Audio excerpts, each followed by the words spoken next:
mbay guddi gi yàgg na neex na te metti na te dëgër na kaj loolu affaire bu garaaw la xale xamu ko loolu dafa am miel am plante boo xam ni su guddi gi xaajee la tudd dañ ne 45 minutes avant laalal ñaari cuillère boo laalee ñaari cuillère xoolal da ngay bëri doole da ngay bëri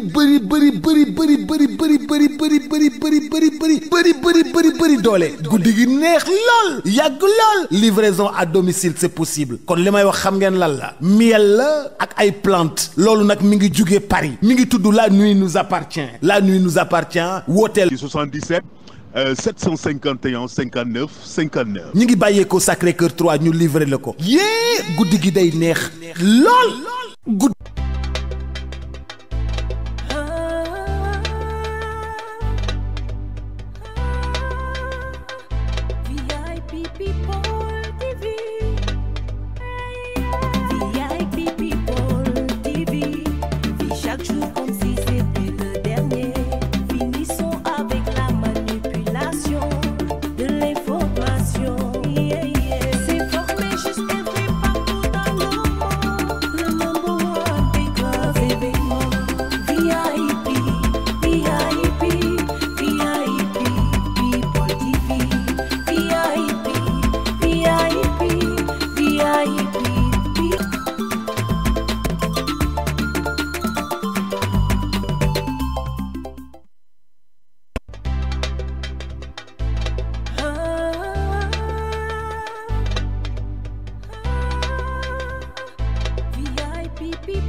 Merci de nous rester fidèles, amis internautes, vous qui avez choisi de nous suivre partout à travers le monde sur la chaîne des grands événements VIP People TV, comme son nom l'indique, s'informer. Juste, c'est vrai, comme j'ai l'habitude de dire, ça y est, abonné, vous l'en di fàtte di bës cloche de notification bi moo leen di permettre ngeen mën a jot suñu yeneen vidéo en exclusivité am mbégteeg bànneex del soit tey ci beneen édition spéciale ginnaaw nag bi nga xamante ni askanu Sénégal moo ñu ñor lépp loo xamante ni dafa soxal li nga xamante ni tey jii maanaam mooy suñu actualité foog ñu koy indi ci table bi di ko waxtaan ak ñi nga xamante ni tey jii dañoo jël benn combat daal di koy porter muy debout, un Sénégal juste, un Sénégal libre ginnaaw nag bi nga xamante ni depuis l'arrivée de ce nouveau régime du président de la République Bassirou Diomaye Faye accompagné du projet de Pastef dañu gis daal ay dérives yu bëri ñu ngi koy nemmeeku jëmale ko daal sur suñu réew jëm ci wàllu liberté jëm ci wàllu justice jëm ci wàllu équité ak égalité rax ci dolli nag li nga xamante ni mooy koom-koom bi nga xamante ni dafa nekk à terre moo tax tey ñu seeti kenn ki nga xamante ni tey jii ndaw la nekk ci Sénégal yàgg combattre yàgg battre jëmale ko daal ci li nga xamante ni mooy mouvement bi ñu duppee NFA di Djibi Ndiaye moom la ñu am mbégteeg bànneex tey waxtaanal ci édition spéciale Djibi ñu ngi lay nuyu di la dalal ak jàmm ginnaaw nag bi nga xamante ni yàgg na gisuñu la suñu plateau. waaw déjà xam nga déjà na boobu gisul na xam nga fi nekkoon. mais c'est si moom gisuma la de. set man maa ñëw ma man duñ ma bàyyi ma dugg. sama permis yëpp a ngi nii. même bu Abdou Nguer mais duñ ma bàyyi ma dugg. dañ may téye foofu di ma naan ay non xaaral ba après benn instant ñu ne ma jeex na. non c'est pas normal c'est pas normal. benn yoon daal lañ ma bàyyiwoon ma dugg mooy bi ma njëkkee dem seeti Moustapha Diakhaté première arrestation mais depuis lors damay ñëw permis gars yi ne ma noo taxawal xaaral non mais c'est pas normal sans explication même récemment bi ñuy jëlee Abdou Nguer yóbbu ko fële plateau mu nekkoon garda bi ma war ko dem seeti mais après dafa am ko ma woo ci suuf am lu ma wax na bul dem parce que après dafa may information yu yëg ci kaw quoi. waaw voilà non amul problème de toute façon Tange ñu ngi lay sant bu baax di la gërëm. mais combat bi maa ngi ko doon mënee ci plateau yi. di la wax ni la effectivement gis nañu loolu gis la wax ni la gis nañu taxawu bi et tout vraiment di leen remercier si invitation bi comme d'habitude ñun VIP People chaîne yi njëkk a wane ci la bokk franchement et puis di remercier également say technicien ak l'ensemble de ton personnel yi fi nekk di fi liggéey di rafetlu bu baax liggéey ak taxawaayu chaîne bi équilibre bi crédibilité bi ak fiabilité des informations bi vraiment loolu ñu ngi ciy am mbégte di ci sant bu baax mais surtout nag taxawaay bi aussi parce que jamono ji nag wax dëgg yàlla xam naa daañu ci ñëw. def journalisme yombatul. non ah non non non jamono ji moom. niñ naan journaliste doom bu góor la fi mu toll nii moom am journaliste bu taxaw moom jafe na. parce que ñun xam nañ ci dara parce que on est quand même en contact avec pas mal de maisons de presse pas mal de journalistes. gis nañ li xew actualité bi dem di taxaw mais dañuy seetlu ne wax dëgg yàlla am na journaliste yoo xam bu ñu lay laaj sax question bi dañ koy xaw a damm. pour ñoom seen bopp dañuy ragal ñu woo leen. xam nga kon wax ñu ñun homme politique bu ñu demee ba journaliste yi nga xam ni mën naa ne protection bi ñu am sax homme politique yi amuñu ko. nga xam ne ñoo la ëpp convention téeméeri junne woon li leen di protéger moo ëpp liy protéger politiciens yi téeméeri junne woon ñooñu ëpp communication téeméeri bu ñu demee ba journaliste ragal laa nag on va vers l'abîme vraiment maa ngi remercier bu baax di la sant bu baax ci invitation bi ñu am mbégteeg bànneex saa suñu toogeeg moom muy Djiby Ndiaye jiite li nga xamante ne mooy ENEPA kon tey suñu war a waxtaan dañuy waxtaane réew mi comme ni nga ko waxee léegi fi nga daan lee foofu lay tàmbalee sama wax mu jëm ci wàllu liberté ñu gis ni que jamono ji dafa nax saay su suñu réew nit amatul sañ-sañ wax xalaatam nit amatul sañ-sañ joxe opinion lépp loo xamante ni yaa ngi koy wax te tey jii àndul ak li nguur gi bëgg jàppal ni que sa tànk mi ngi ci biir kaso ñu nemmeeku ci ñaar yi nga xamante ni tey gis nañ ko ci semaine bii ñu génn benn bi mu concerne le cas de Doudou Coulibaly ku nekk xam ni ko position en tant que journaliste tey mu toog war a analyser war a joxe xalaatam ci gis-gisam ni mu ko gisee ñu jël vidéo bi daal di koy dagg jël photo teg ko ci procureur daal di autosaisiru ñu gis ni que cas bu mel noonu moo daloon Abdou Nguer ñu gis ni que tey kii nga xamante ni mooy Bougar Diouf bokk ci coalition Diomaye Président jiite parti bi ñu duppee Union des panafricanistes du Sénégal moom it ci poste bu mu def à travers page Facebook am tey ji ñoom ñëpp ñi ngi ci biir kaso ba donte yow jot nga ci sa wàll tey ban jàngat nga am ci jamono ji nga xamante ni foogoon nañu ko li nga xamante ni mooy liberté d'expression duñu ko mës a bafouer avec l'arrivée de Pastef. merci beaucoup Tange di la remercier bu baax Tange ci question bi di la wax ne la arrestation yi nga xam ne da nga koy gis dernièrement surtout chez les généralement chez les porteurs de voix chez les chroniqueurs chez les journalistes chez les hommes politiques boo ko xoolee depuis un certain temps nekkatul maanaam liggéeyu maanaam justice kese xam nga il faut que Tange ngeen di placer mbir mi ci contexte bi parce que contexte bi ku mu rëcc da ngay def erreur contexte bi mooy lan Tange xam nga ñun neewuñu ku wax loo warul wax wala ku def délit duñ la arrêté dëkk dafa am ay textes am code pénal am code de procédure pénale am tribunalam am ay jugeam am léppam ils sont là et ils surveillent la loi di ko appliquer mais ñu lan moo ñu siy gêner Tange liñ ciy gêner mooy pour la première fois ñu seetlu te gis te ñëpp mën koo dut baaraam que ni balaa ñu lay arrêté day am commande boo xam day jàll ne la ni diw mi dañ ko war a arrêté c'est-à-dire que ñun loolu mooy suñu problème lan moo war a tax doomu aadama bi nga xam ne mi ngi politique farul ak yow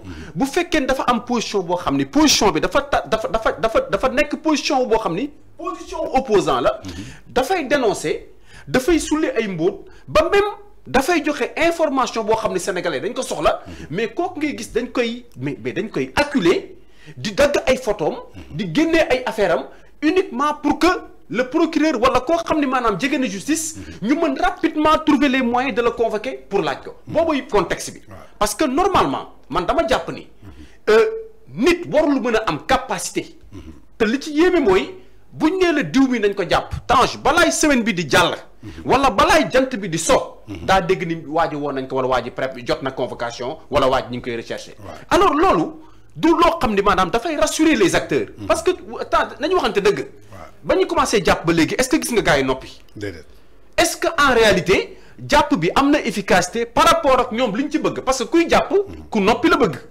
kuy téye nit day tiitalaate ku lay yóbbu kaso dafa bëgg a corriger mais est-ce que yow seetlu nga ñi doon wax Tange man fi ma jógee muy kaso bi dama fa bàyyi Tange gars yi préparé wuñ pour noppi de gars yi préparé wuñ pour noppi ne ñoom nañ ko xam parce que en réalité Tange dañ jógee ci ay combat démocratique yu maanaam yu dëgër këcc mais du ma sax dem ay 2000 ay 2011 dafa sori mais Tange 2021 bii rek lan moo tax gars yi dee c'est pour la liberté d'expression booy dañ ne kenn du leen tere wax ñii ne seen leader kenn du ko laal dafa war a opposé wu yeneen booy ne écoutez dañu dund injustice boobu nañ ko réparer yeneen booy ne ñun de Sénégal gi duñ fi dëkk ñu naan ñu yéen Sénégal gi ngeen di dëkk fii ngeen war a jaar ak fii ngeen war a jaar bu ñu waree manifester dañuy manifester lépp mi ngi tourné woon autour de la liberté Tange lépp mi ngi tourné woon autour de l'expression libre de la démocratie et des libertés individuelles. mais bu ñu jógee foofu ba Sénégal joxe ci lim ci joxe ci bakkan.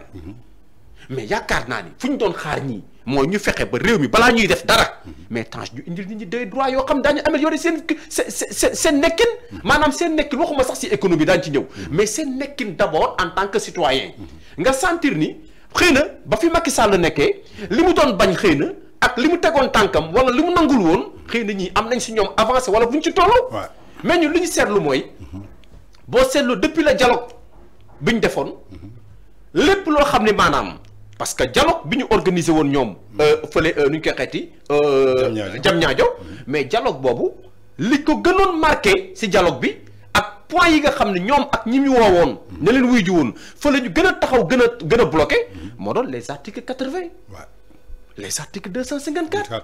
et cetera parce que yooyu boo xoolee moo indi arrestation.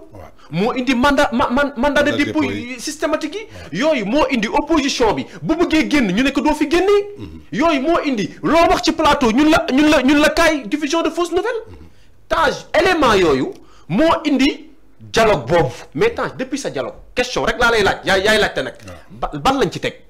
gisoogu ma ko de. ban lañ ci teg. depuis assise de la justice. c'est-à-dire que ban lañ ci teg c'est-à-dire que amul sax début maanaam début. boo xam danga naan man de vraiment li ma waxoon commencé na yàgg bàyyi sax ma def effort ma def bii bàyyi bee xam nga mun naa comme nit mun nga diggee 100 def 50 dëgg la mais xam nga diggee 100 commencé woo benn dañuy demander kay mooy suñu alal di ñu dépense ci dialogue boobu est-ce que jaroon na ko parce que tamit aussi lenn li cinéma sax lay niru parce que léegi nag boo jëlee arrestation yi boo jëlee ci kaaw ku mel na Doudou Coulibaly foofu foog ñu taxaw ci. foofu laa bëgg ñu taxaw ci. ñëw ci fond bi foog ñu taxaw ci. lu tax ñu arrêté Doudou Coulibaly parce que ñi ngi protéger benn président étranger jëmale ko ci benn kàddu bi nga xamante ni Doudou Coulibaly yëkkati na ko. voilà donte méngale ko président boobu comme ni ñu koy waxee ci wolof dërëm ak dërëm ñoo mën a ànd ñaar dërëm ak ñaar dërëm ñoo mën a ànd. président étranger boobu yaakaar naa ni tey ki tax ñi jàpp Doudou Coulibaly. moom moo ko décrire ci kanamu sénégalais yi xamal nañu que moom ab maanaam ab criminel parce que ku naan diwkat mooy jox Macky Sall ay armes pour mu faagaagal ay doomam kooku lenn lañ ko mën a jàppee maanaam kuy def ay acte de crime wala assassin moom moo ko diaboliser ci kaw sénégalais yi tey ñu gis ni ko ku mel ni Franklin Nyassi di un panafricaniste nekk Cameroun chaque jour mu yàq lu mel ni xeme tey suñu président de la République et pourtant réewam amul beneen boo xamante ni procureur bi autosaisir na pourquoi un Doudou Coulibaly qui fait benn analyse tey un nitu Pastef wax nga ko léegi la commande politique bi nga xamante ni tey procureur mën nañu jàpp ni ko autorité administrative la du autorité judiciaire wax nga ko ci ñaari article muy 80 ak 254 bi nga xamante ni c'est obligatoire que juge bi même su xamee ni que kii kat li mu def du dëgg foog mu placer le mandat de dépôt soit nga dem instruction wala nga dem flagrant délit tey loolu lan moo ko justifier suñu réew et jusqu'à présent dañu gis benn silence jëmale ko ci opposition bi jëmale ko ci société civile ba ci population bi ñoom ñëpp dañuy noppi parce que arrestation yi léegi mu egg 200. voilà Tange xam nga boo taxawee ci kaaw Doudou Coulibaly déclaration biñ koy jiiñ wala prise de position wala mot biñ koy jiiñ affaire u Bandek et cetera xam nga Tange il faut que ñu bàyyi affaire u terminologie ak affaire u synonyme yi ñu dugal mu gën dugal tribunal parce que boo nee le mot bandit interprétation ngay indi mot bandit ne signifie pas forcément criminel wala voyou et cetera dafa am ay sens yoo xam ni moom mi ko wax moom rek moo xam lu tax mu wax ko mais sa doom parfois su defee benn acte bu muusaa nga sax nga ne ko yow bandi nga rek exactement c'est-à-dire que fi ma bëgg taxaw d'abord mooy boo seetloo depuis un certain temps procès yi si ay mots lay tënku procès yi si ay vocable maanaam ay expression loolu dafay indi confusion ci justice bi parce que ñi nga xam ne tey jii dañuy dem ñu leen di woo ku ci nekk bu taxawee à la barre danaan juge bi généralement lii nga waxal mot bi man waxuma ko sens bi nga ko jox man joxuma ko mais problème am na parce que droit dafa war a précis droit dafa am loo xam ni maanaam amul ay sikki sàkk li ngay accuser nit ki da nga ko war a dut baaraam ça doit être prévu par le code pénal wala le code de procédure pénale nga nekk accusation bi terme bi nga wax lii mi ngi nii ci code pénal bi code pénal da koy tere fii léegi dugaloo ko sa code pénal tere que ñu xam Tange lan mooy saaga lan mooy invective lan mooy manque de respect lan mooy offense fii léegi yooyu xamuñu ko chaque jour nit wax ñu yóbbu ko kaso parce que tey mën naa ne que Tange yow Tange yaa jubadi damay dem kaso parce que jubadi ñu mën nañ ko interpréter comme quoi bandi nga problème ñëw na bu ma nee Tange yaa jubadi mais jubadi boobu mën nañ ko da nga ne mën nañ ne ma yow da nga ne Tange dafa jubadi kon da nga ne Tange bandi la kon yow demal kaso alors que ça si bu ma nee Tange da nga jubadi ça ne veut pas dire que forcément Tange defkat la. c'est une façon de lui dire que tout simplement li ngay def leeroo peut-être. d'accord xam nga léegi boo jëlee si kaawu ku mel na comment dirais-je Coulibaly. Doudou fii xaw a doy waar. mooy boo seetloo temps jàpp journaliste yombul woon. c'était très difficile. boo ko seetloo tous les régimes qui sont passés daañu bëgg sax jàpp journaliste mais par rapport ak membre gi journaliste yi am. ak maanaam du dara mais il faut que ñu reconnaître ko. la presse. doole bi mu am par rapport aux conventions internationales yi Sénégal ratifié ak maanaam organes yi nekk ci àdduna bi ay presse sans ay journalistes sans frontières et cetera li ñuy jàppale journalistes ak solidarité bi ñu gis. amul benn régime bu gaawee ci jàpp presse yi fi jàll kenn ñemewu ko woon. dëgg la mais tey da ngay seetlu Tange ñaata journalistes ñoo défilé gum cybercriminalité ba ñuy toogee ba léegi. bari na. dama tëb Cheikh Yérim. dama tëb Madiambal yow dama la tëb. dama tëb Fatou Kama. et cetera c'est-à-dire que. boo xoolee rek mun naa ne les piliers de la presse. genn wàll gépp war nañ leen. loolu nag lan lay traduire Tange régime bu échec bañ ko wax. d'accord parce que lu tax. Cheikh Yérim Seck analyser gul ba ne ko diffusion de fausses nouvelles. non te pourtant fekkee nañu ba woo ko. pour un chiffre que Ousmane Sonko a avancé mu ne que chiffre bi nga wax nii du dëgg. léeg-la ñu ne ko lu tax ngay contrer ñu ne ko lu tax nga contrer Ousmane Sonko waa léegi mais Tange on en est là. mais sa constitution moo la permettre tey nga contester li nga xamante ni ñi nga dénk réew mi moom la ñu wax te d'accord. mais et puis les faits sont sacrés mais le commentaire est libre. mais Tange Ousmane Sonko dafa amul benn prérogative bu war a mën a tax ñuy jàpp nit parce que da nga ko contester. mais à chaque fois que le procureur non prérogative boobu procureur si lay sukkandiku pour que ñu teg la sous mandat de dépôt. parce que lii lan nga dégg offense à une personne occupant quelques prérogatives du président de la République du Sénégal. hormis organe bi ñu wax. mais loolu moo tax tey jii Doudou Coulibaly ñu placé ko fële nga xamante ne. mais gis nga Tange le cas de Doudou Coulibaly gis nga bu fekkoon ni logique pour logique la ñuy topp. Birame Souleye Diop actuellement fii may waxanteeg yow ni kaso lay nekk. waaw waxoon na kàddu yu mel noonu ci quoi qu'on dise Macky Sall a été très clément avec ces gens. parce que lu tax ma wax la ko kii bandi la wax. ma nga cybercriminalité. dóor nañ ko dugal nañ ko ma nga mandat de dépôt. ma nga rëbës bandi kese la wax. Birame Souleye Diop tudd président dëkk accusé ko ne ko day empoisonné ay nit. assassin. waa léegi dama lay laaj. Côte d'Ivoire bi nekkoon fii am fi de très bonnes relations avec Macky Sall. amuñu woon benn nuance amuñu woon benn problème. Côte d'Ivoire à l'époque lu tax le président Macky Sall. utiliser wul même canal bi ñu utiliser. ne comme que dafa offenser un président de la République qui n'est pas sénégalais mais qui est ami du Sénégal. dañ koy poursuivre fii pour que ba dëkk mën a am boobu kontaan ci waa diplomatique. lan moo tax Macky Sall utiliser wul woon loolu pour arrêter Birame Souleye Diop jamono ji nga xam ni mais qu'est-ce qui s'est passé ay député ñoo taxaw.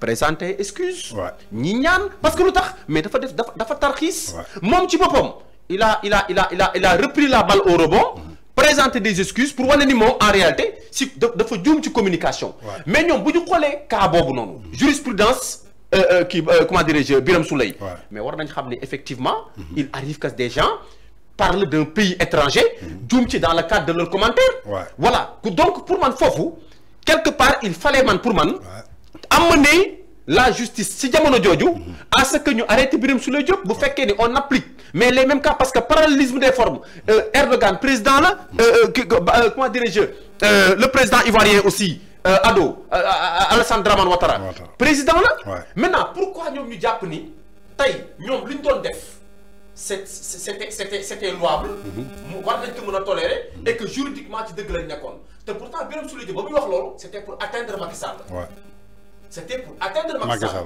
pour gars yi fa doon dem mu naan leen attention bu ngeen fa demee il risque de vous faire tomber Ouattara tey kii li mu wax mais da ko doon def dans ce cadre de commentaire boo xam ni en tant que journaliste mu yor tribunam di wax mais li mu wax jublu si woon pour manquer pour dal Erdogan Ousmane Sonko la doon rappeler ce qu'il avait considéré à l'époque par rapport à Erdogan on a entendu Ousmane Sonko nag dañu waxante dëgg fàtte xaju fi dire des choses qui n'étaient pas très gentilles à l'égard de Erdogan mais moo ñu ko fesal xamal ni ko dañ ko ubbil espace vert du fay impôt du fay dara lu suuxal Sénégal moom la arme yi nga xamante ni mooy grenade yi ngi doon rey booy yi moom moo ko doon jox Macky Sall moo ñu ko wax xam nga loolu boo ko waxee ci président bu nekk en exercice boo xam da ngeen am des relations. Ouais. ngay opposé wu.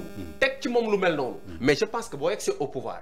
dégg un citoyen boo xam ne tamit moom peut-être il n'est pas en odeur de sainteté avec ton régime peut-être d'accord ak yow. bu amee commentaire bu xaw a niroog sa commentaire. man dama jàpp ni pour ne pas rappeler ton histoire à toi te rafetul woon. rafetul woon man pour man nga jàpp ko. parce que tu devais être dans l'équilibre.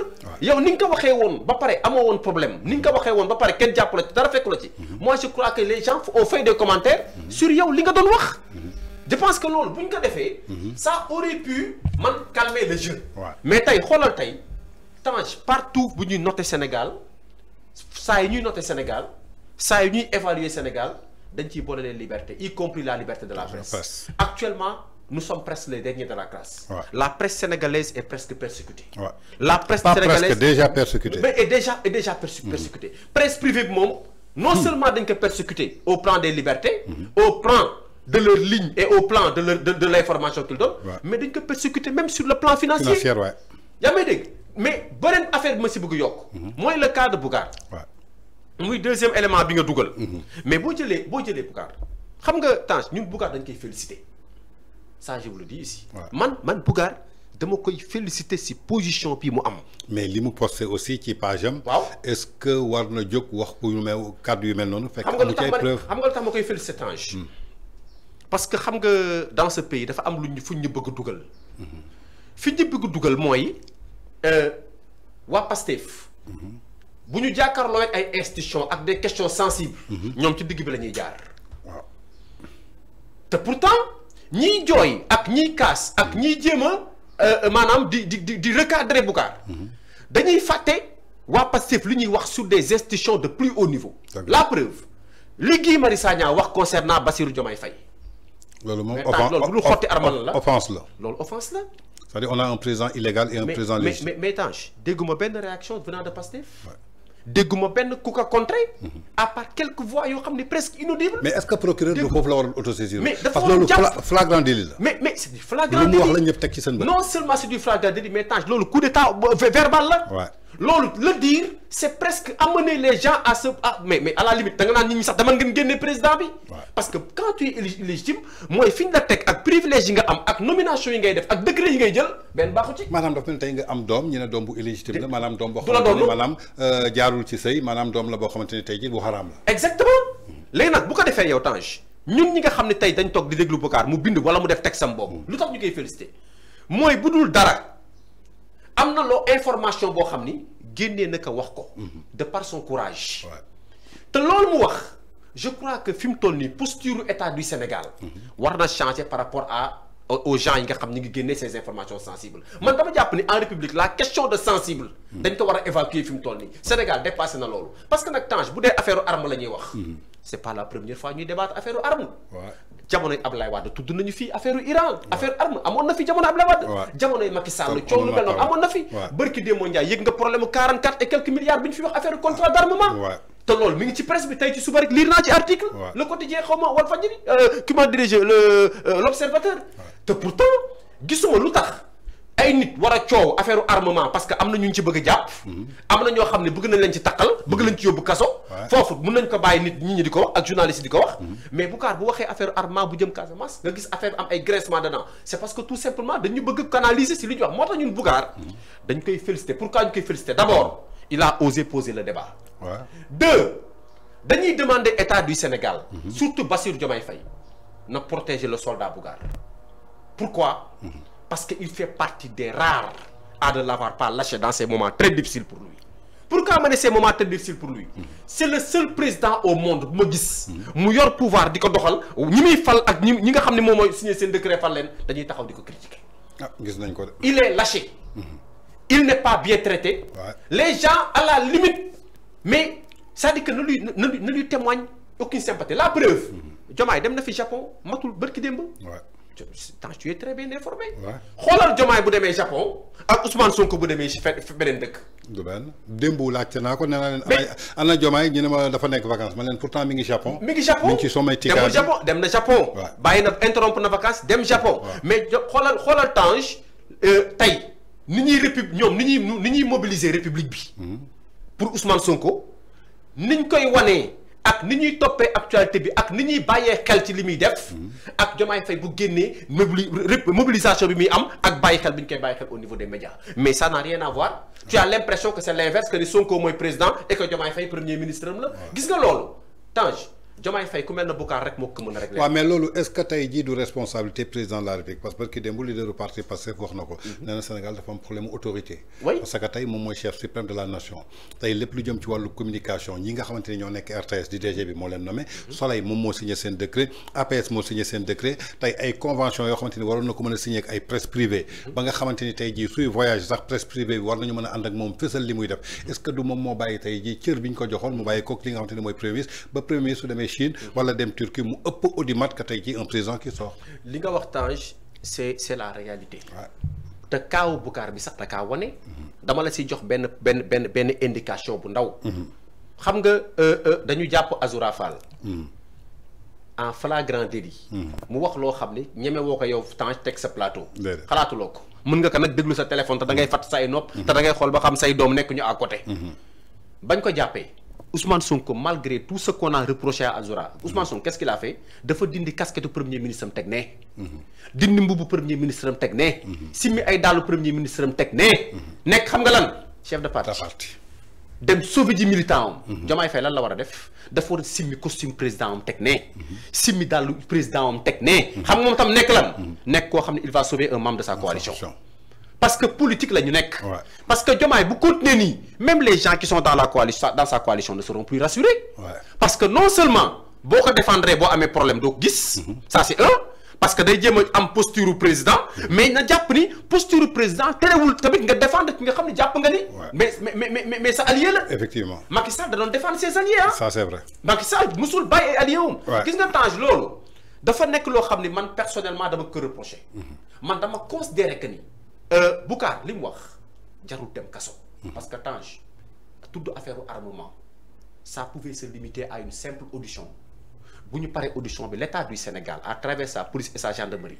ñu xool ba xam Boucar lii mu wax nii jar nañu élargir que ñu xóotal que ñu enquête ci ñu gëstu ko def ci ay investigation loolu dama ciy invité presse bi. di ci invité police di ci invité gendarmerie di ci invité même l'armée. parce que man dama jàpp ni c'est un citoyen boo xam ni. c'est un cadre quand même. bu demee bay wax. xëy na dafa jot benn information. xam nga bu demee bay wax man dama jàpp ni am na fu mu sukkandiku. parce que non seulement c'est un homme politique. mais également intellectuel la am na benn rigueur d'analyse. te dafa am ñu mu doon tontu ci biir tontu bi loolu génn. maintenant man pour man à charge pour notre police ou pour notre gendarmerie d'aller enquêter sur ces armes là xool ba xam. mais parce que boo ko defulee mais Tange affaire mën naa nekk dëgg. mën naa nekk dëgg. mën naa nekk lu dëgg. mais au cas mu nekk dëgg qu'est-ce qu'on va faire quelle serait notre aujourd'hui ñun suñu responsabilité ci loolu. ça c'est vrai. parce que moom li nga xam ne moom mooy wax. li muy wax dañuy xool ba xam am na véracité wala amul véracité parce que Tange gis nga. diffusion de fausses nouvelles. dañ koy wax rek. xoolal Bachir Fofana diffusion de fausses nouvelles nga ko dugalal. est-ce que wax nañu nouvelle bi dëgg la wala du dëgg. déedéet ba tey waxuñu ko. foofu laa bëgg a rebondir tey suñu jàppee ni que maanaam dafa am benn contradiction buy am toujours ci wàllu justice. tey parquet maanaam mooy le procureur moom moo lay chargé. juge bi moom moo lay atte. mais à chaque fois que procureur bi chargé la nga dugg kaso yow Djibi Ndiaye je crois que chargé bi la procureur chargé moo tax nga dugg kaso.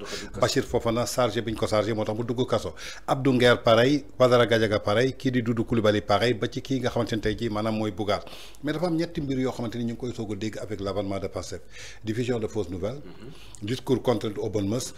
offense à une personne exerçant quelques prérogatives du président de la République te gisuñu benn décret bu ko signé gisooguñu ko alors que mais chaque fois su taxawee ci kanamu juge bii liggéey ak procureur day jël charge yooyu daal di koy teggi teg ko fële ñëw nga léegi ci diffusion de fausses nouvelles pour que mu am fausse nouvelle il faut que déjà nouvelle am balaa fausse di am il faut que nouvelle am mais lépp li ngeen xamante ni yéen wax ngeen ko muy Bachir Fofana di Badara Gadiaga ce sont des choses yoo xamante ni répétition la yàgg nañ ko dégg donc du amul nouvelle maanaam nouvelle mooy lu bees ba noppi suñ la nee da nga diffuser fausse nouvelle kenn du la jëlal la bonne nouvelle tegal la ko sur la table tey Bougar jàpp nañ ko pour diffusion de fausses nouvelles est-ce que ñun am nañu la bonne nouvelle comme ni nga ko waxee léegi li Bougar wax su dee du dëgg ñoo ngi jàpp ni fausse la est-ce que duñu jox la bonne nouvelle ñu xam ne ni que Bougar lu mu wax du dëgg pour que ëllëg ak ci biir Sénégalais yi mën a prévenir seen bopp côté boobu laay laaj lan mooy distinction entre le procureur et le juge et teewut procureur mi ngi continuer toujours di charger nit ñi xam nga Tange man du ma la nëbb de man gis nga bañ ma jàppee li ma gën a gis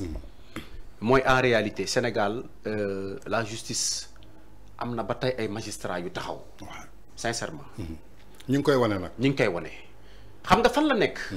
et c'est vrai. mais problème bi parquet la. problème bi suñu problème c'est au niveau du parquet. xam nga lu tax c'est au niveau du parquet. parce que Tange pour la première fois ñuy jàpp nit ba pare. ñuy jàpp nit ba pare. di seeti lan lañ lay wëree ak lañ la war a ma dugalee kaso. parce que la preuve man dal na ma. man chef d'accusation yi ma tegoon. mais ba ma demee toog. mais yu si bët dañ koo dindi. te pourtant yooyu ma dugal. yu ci yooyu tax nga def mandat de dépôt. moo tax ñu def mandat de dépôt. te ba nga demee dañ ko dindi. dañ ko dindi. kon waroo woon def mandat de dépôt. jeex na c'est-à-dire que niñ lay c'est-à-dire que niñ lay arrêté. ba di la yóbbu di la enquête.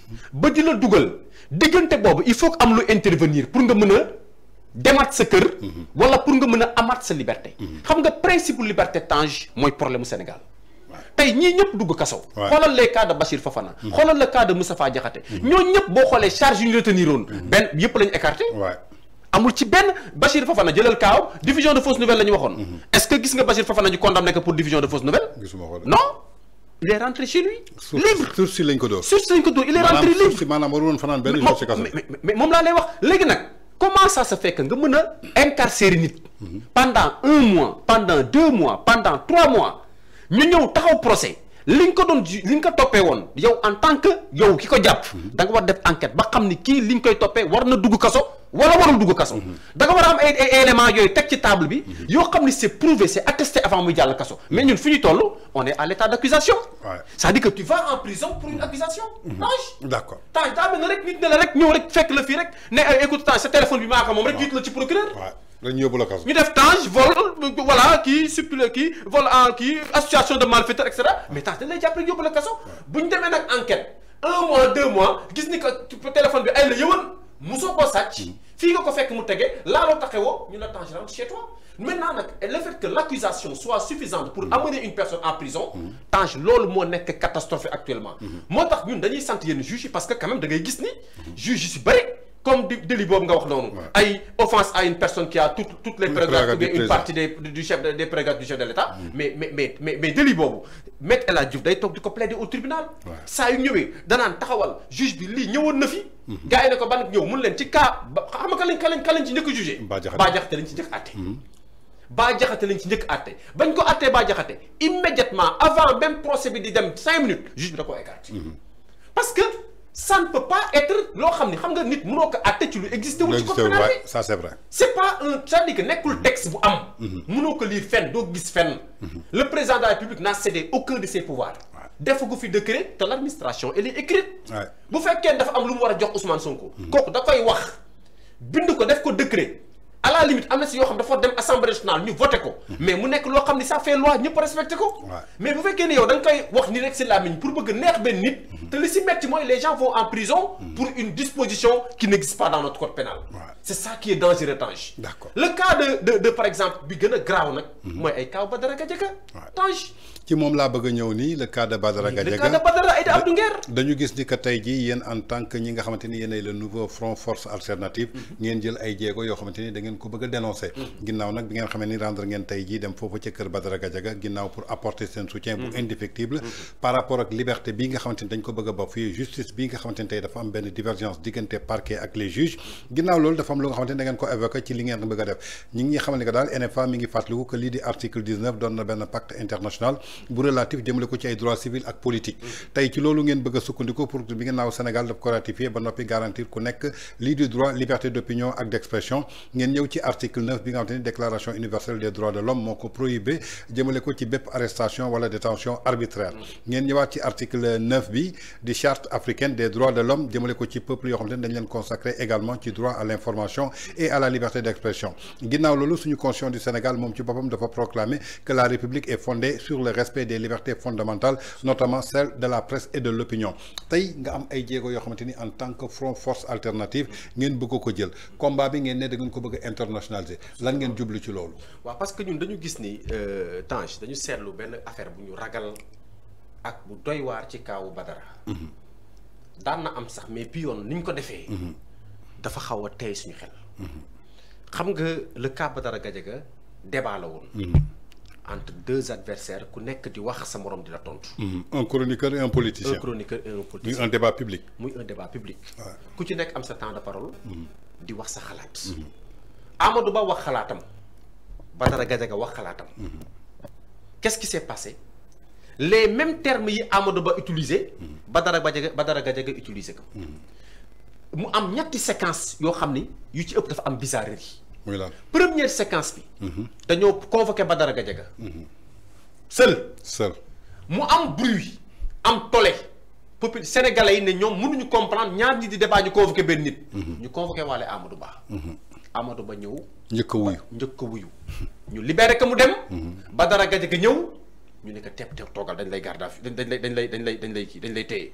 muy première séquence bi. deuxième séquence bi dañoo dégg yëg. te loolu c'est public. si biir li nga xam ne jàpp nañ ne lii ay offense lañ ko jiiñ ak ay yooyu noonu. comme li ñuy waxal Ousmane Sonko rek. toujours offense à une personne qui exerce une partie des prérogatives du chef de l'État. ba ñu yëgee loolu jàpp ni loolu ci loolu lay yem.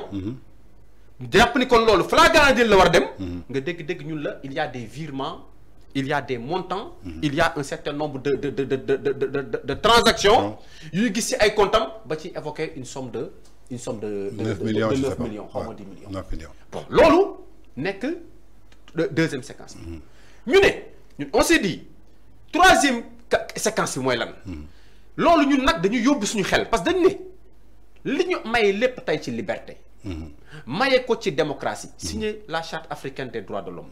signer la charte africaine la charte des Nations Unies. yaa may dégg ratifier la convention de Genève.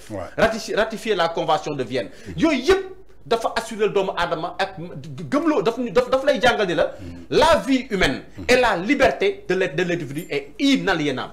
du lu ñuy négocier. mais te dañ jàpp ni tey liberté Badara Gadiaga dañ ko aliéné. parce que lu tax ñu aliéné ko mooy dañu gis ni ñun. mooy ci troisième séquence bi ma lay wax. ku capable fouiller ay téléphone xool ay transaction ba bëgg dugal yeneen infraction wala yeneen délit ba dugal affaire bi instruction ñun dañ jàpp ni kooku capable na indi leneen wóolootuñ leen ñu ne nag comme que sénégalais la te ñun dafa am loo xam ni tubaab yi ak international bi ak yeneen dëkk yi nga xam dañu am ak ay Sénégal ay relation maanaam bilatérale mais ñooñu dañu war a xam li xew Sénégal ci kaw Badara Gadiaga parce que Tange c'est inédit. pourquoi c'est inédit mooy pour la première fois ma gis ku ñu jàpp nekk da nga wax lii ba mu dugg nga yeewu suba dégg mu wax ñu jàppee ko foofu fañ ko jàppee la xew ca plateau ba ñu génne loo xam ni amoyewul ci plateau bi xeweewul ci këram xeweewul fa mu doon waxee c'est un autre contexte te du délit déplacé complètement nga xam ni kon quelque part Tange kii dañ koy yóbbu c'est-à-dire que bu ñu jógulee teel a wax alerte internationale xamal leen ni on a Badara waxuma la sax prisonnier politique. Badara moom dañ ko kidnappé c'est-à-dire que dañ ko téye en otage. si lan débat te chaque jour ñoom ñu dem débat wax loo xam ni yow leer nañ la li ñu wax bu ñu toppee les règles topp la loi topp les règlements kii immédiatement waa Pastef dañ ko war a arrêté. normalement dañ la war a jàpp. Badara Gadiaga toog wax non seulement jàppeetuñ ko parce que boo déggee wax bi. jàppeetuñ ko affaire Ousmane Sonko. ñi ngi gën a appuyer ci affaire xaalis bi ak ci affaire transaction. loolu nag Tange moo attiré suñu attention.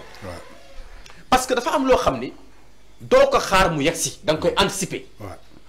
balaa ñuy génnee seen presse. yàq image gor. maanaam détruire sa crédibilité. xaslu ko wala teg ci deram parce que yow Tange jaar nga fa. yow toog nga si audition man ma toog sama kër ñu naan Tange nee na lii maa ko def te Tange wax ko. c'est grave. loolu kay maa fekkee. yow it waxal nañ la. nee nañ la da ngaa doon jégalu balaa jégalu procureur. waaw léegi nag balaa ñuy àgg foofu. man maa ne gars yi léegi lii nekkatul dossier politique. déedéet lii c'est-à-dire que c'est un cas humanitaire. Badara buñ ko seetaanee. ces gens-là ne vont plus le laisser partir. parce que daañu ko jeexal lu ne teg ko ci kawam. te boobaa tamit day nekk sa parole contre la leur. léegi nag ñu ne nag comme que Sénégal dafa am ay relations yoo xam ne c'est des relations très privilégiées avec les États-Unis am kaak France. am kaak les pays de l'Union européenne am kaak la CEDEAO et tout ça. mais dañ fa dem nag déposer des lettres yëglu. c'est-à-dire que dañuy yëglu. maanaam ay lettres ngeen di déposer ji. déposer yëgal leen ay lettres de protestation. yëgal leen maanaam jëmale ko tey ci lu. très bien yëgal leen xamal leen ni. c'est vrai que ñoom mun ñu def ingérence suñu justice. ambassadeur du moom mooy ñëw génnee la. mais bu ñu demee bind leen teg ko ci bureau mu xam ni am na sénégalais bu ñu jàpp ci jàpp boo xam ni lu nekk mën na kaa arrivé te état du Sénégal amul dara lu mu koy toppee. y' a extrême c'est-à-dire que amul loo xam ni juridiquement mën na expliquer l'arrestation de Badara. te loolu bu ñu koy def. d' abord dañ koy def parce que dañu xam ni Badara li mu doon joué tey jii. dañ ko loolu daf ko war a continuer di ko joué parce que dañ jàpp ni Badara Gadiaga sentinelle la. dañ jàpp dafa nekk koo xam ne li mu doon wax waxu ko pour moom il le disait parce que di fàttali nit sa ay promesse ak di fàttali nit li nga diggee woon ak di fàttali nit fi nga waroon taxaw te taxawuloo fa je pense que kooku c'est quelqu'un qu'on doit préserver waruñu ko priver les Sénégalais ça c'est un deux Badara Gadiaga dafa amoon benn public boo xam da ko doon seetaan di ko topp saa su ne ce public là amuñu droit privé leen si koo xam da doon def ay chronique ñoom ñu koy déglu parce que Pastef ñi ngi ak seen ay chroniqueurs yoo xam ni seen public ñu ngi leen di topp di leen partager di leen like di kontaan ci seen ay commentaires te je sais que bërki Demba Ndiaye gis naa journaliste wala chroniqueur Pastef bu ne fii Farba Ngom mi ngi si kaso bi waaye dëkkam mi ngi maye ay xaw ma ñaata millions.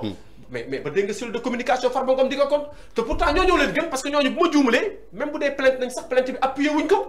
te pourtant toog na ci plateau diffamé Farba Ngom te Farba Ngom a ngi kaso. def division de fausse nouvelle. nit nan lay nekkee kaso di maye ay centaines de millions. moo jaaxal te loolu ba muy am loolu ci biir prison ba fekk Ablaye Ndiaye di ma ko nettali. ne ma Farba li muy nekk kaso sax terewul ñu ngi ci biti di ko fenal. pour moo tax ñu ne le cas de Badara Gadiaga et de Abdou Nguer dafa jot. Sénégalais am ci taxawaay.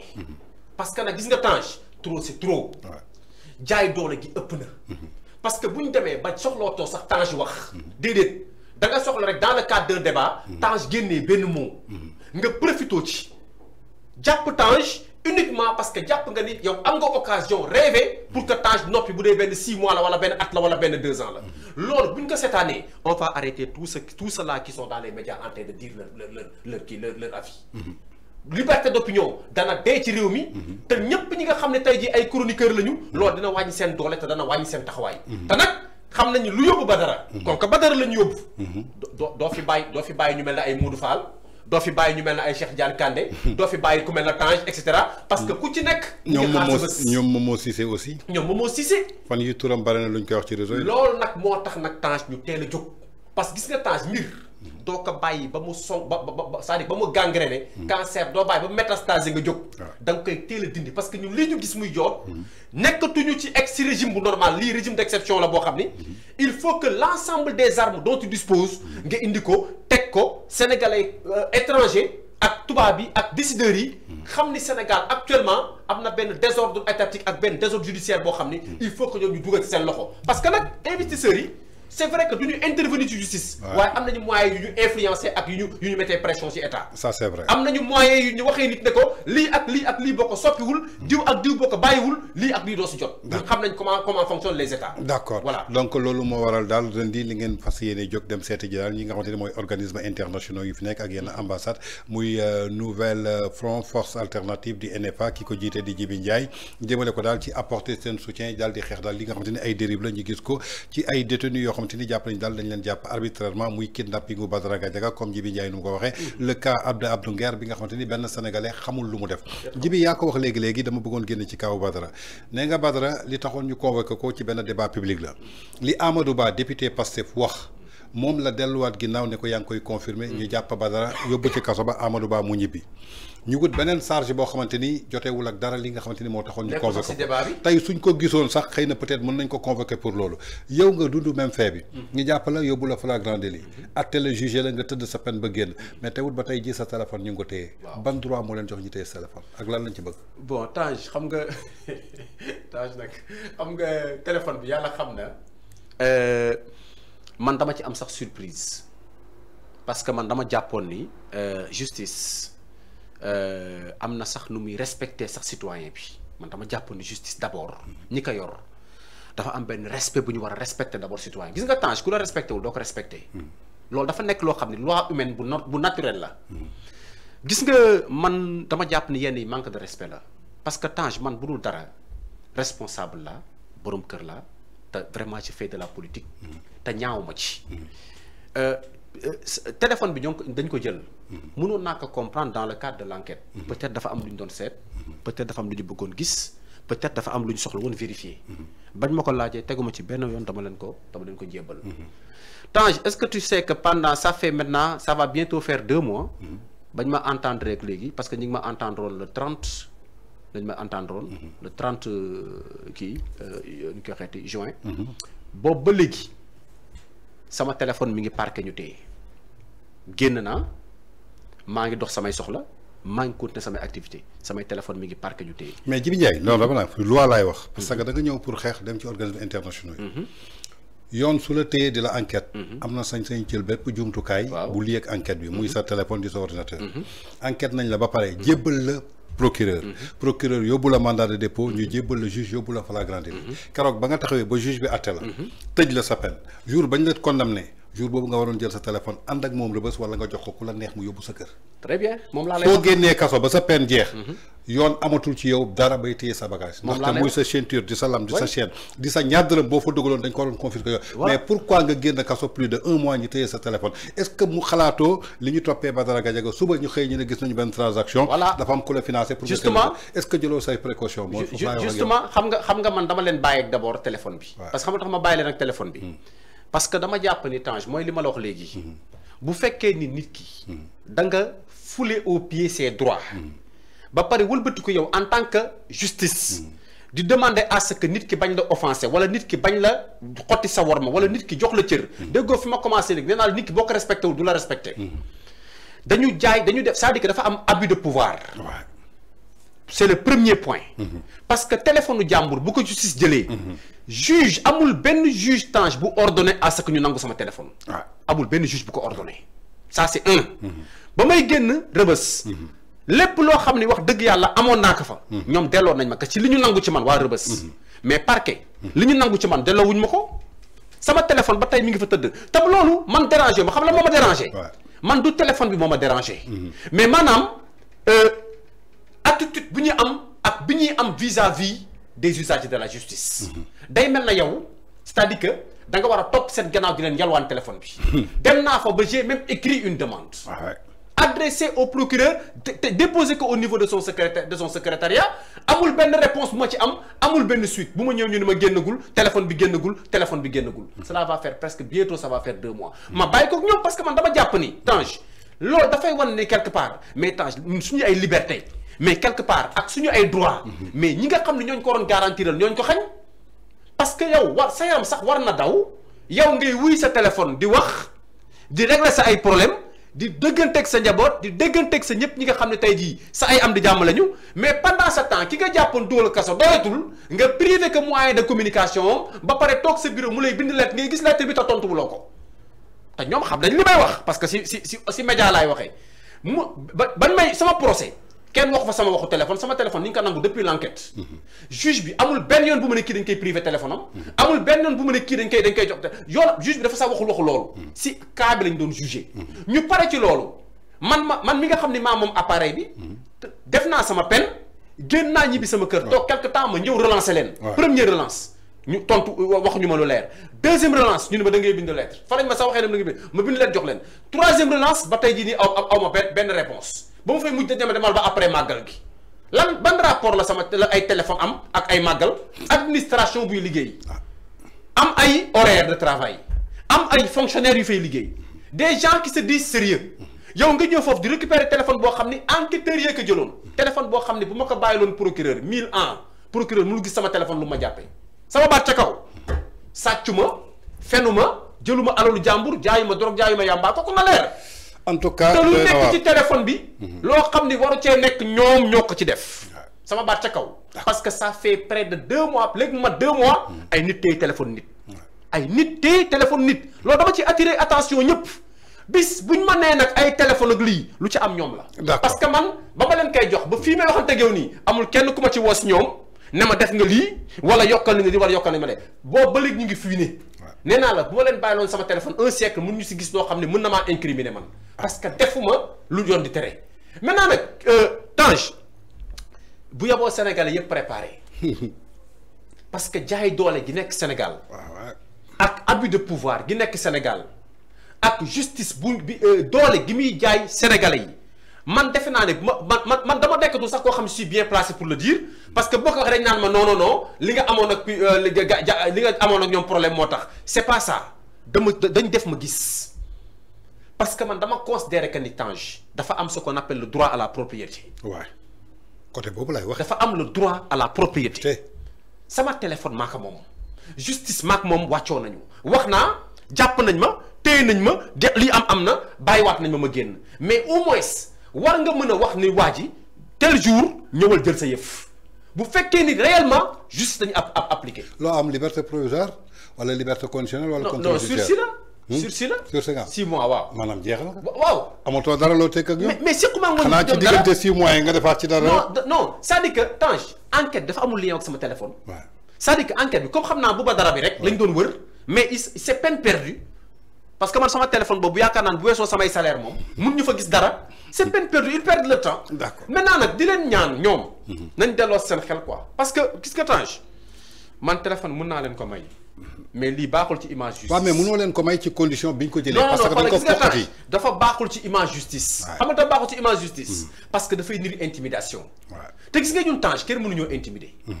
man gis nga chaque jour day am ñu may ñaan sax naan ma bàyyil juge yi procureur yeeg yooyu jaratul nga wax seen wax parce que c'est pas le combat effectivement c'est pas le combat.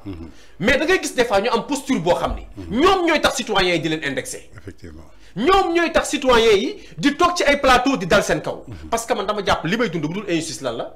téléphone jàmbur nga foog confisqué ko. moom a jaaxal. c'est-à-dire que parce que waa ji wax na lu la neexul léegi jàppoon nga ko bàyyi nga ko mais doyul de da nga koy wan ni ko maa la mën maa la ëpp doole te damay téye seef te doo ci mën dara c'est ça que ça signifie loolu la Ibrahima Ndoye def. mais Azoura dafa saaga président mi ngi ci source si mais déggoo li ma la wax mi ngi ay téléphone am loolu la procureur Ndoye def parce que li muy def nii gis na sama lettre j'ai déposé une lettre dans son bureau demande à ce qu'il me rende mon bien parce que loolu man maa ko moom. neexalu ma ko nag ah man procureur Ndoye neexalu ma ko de.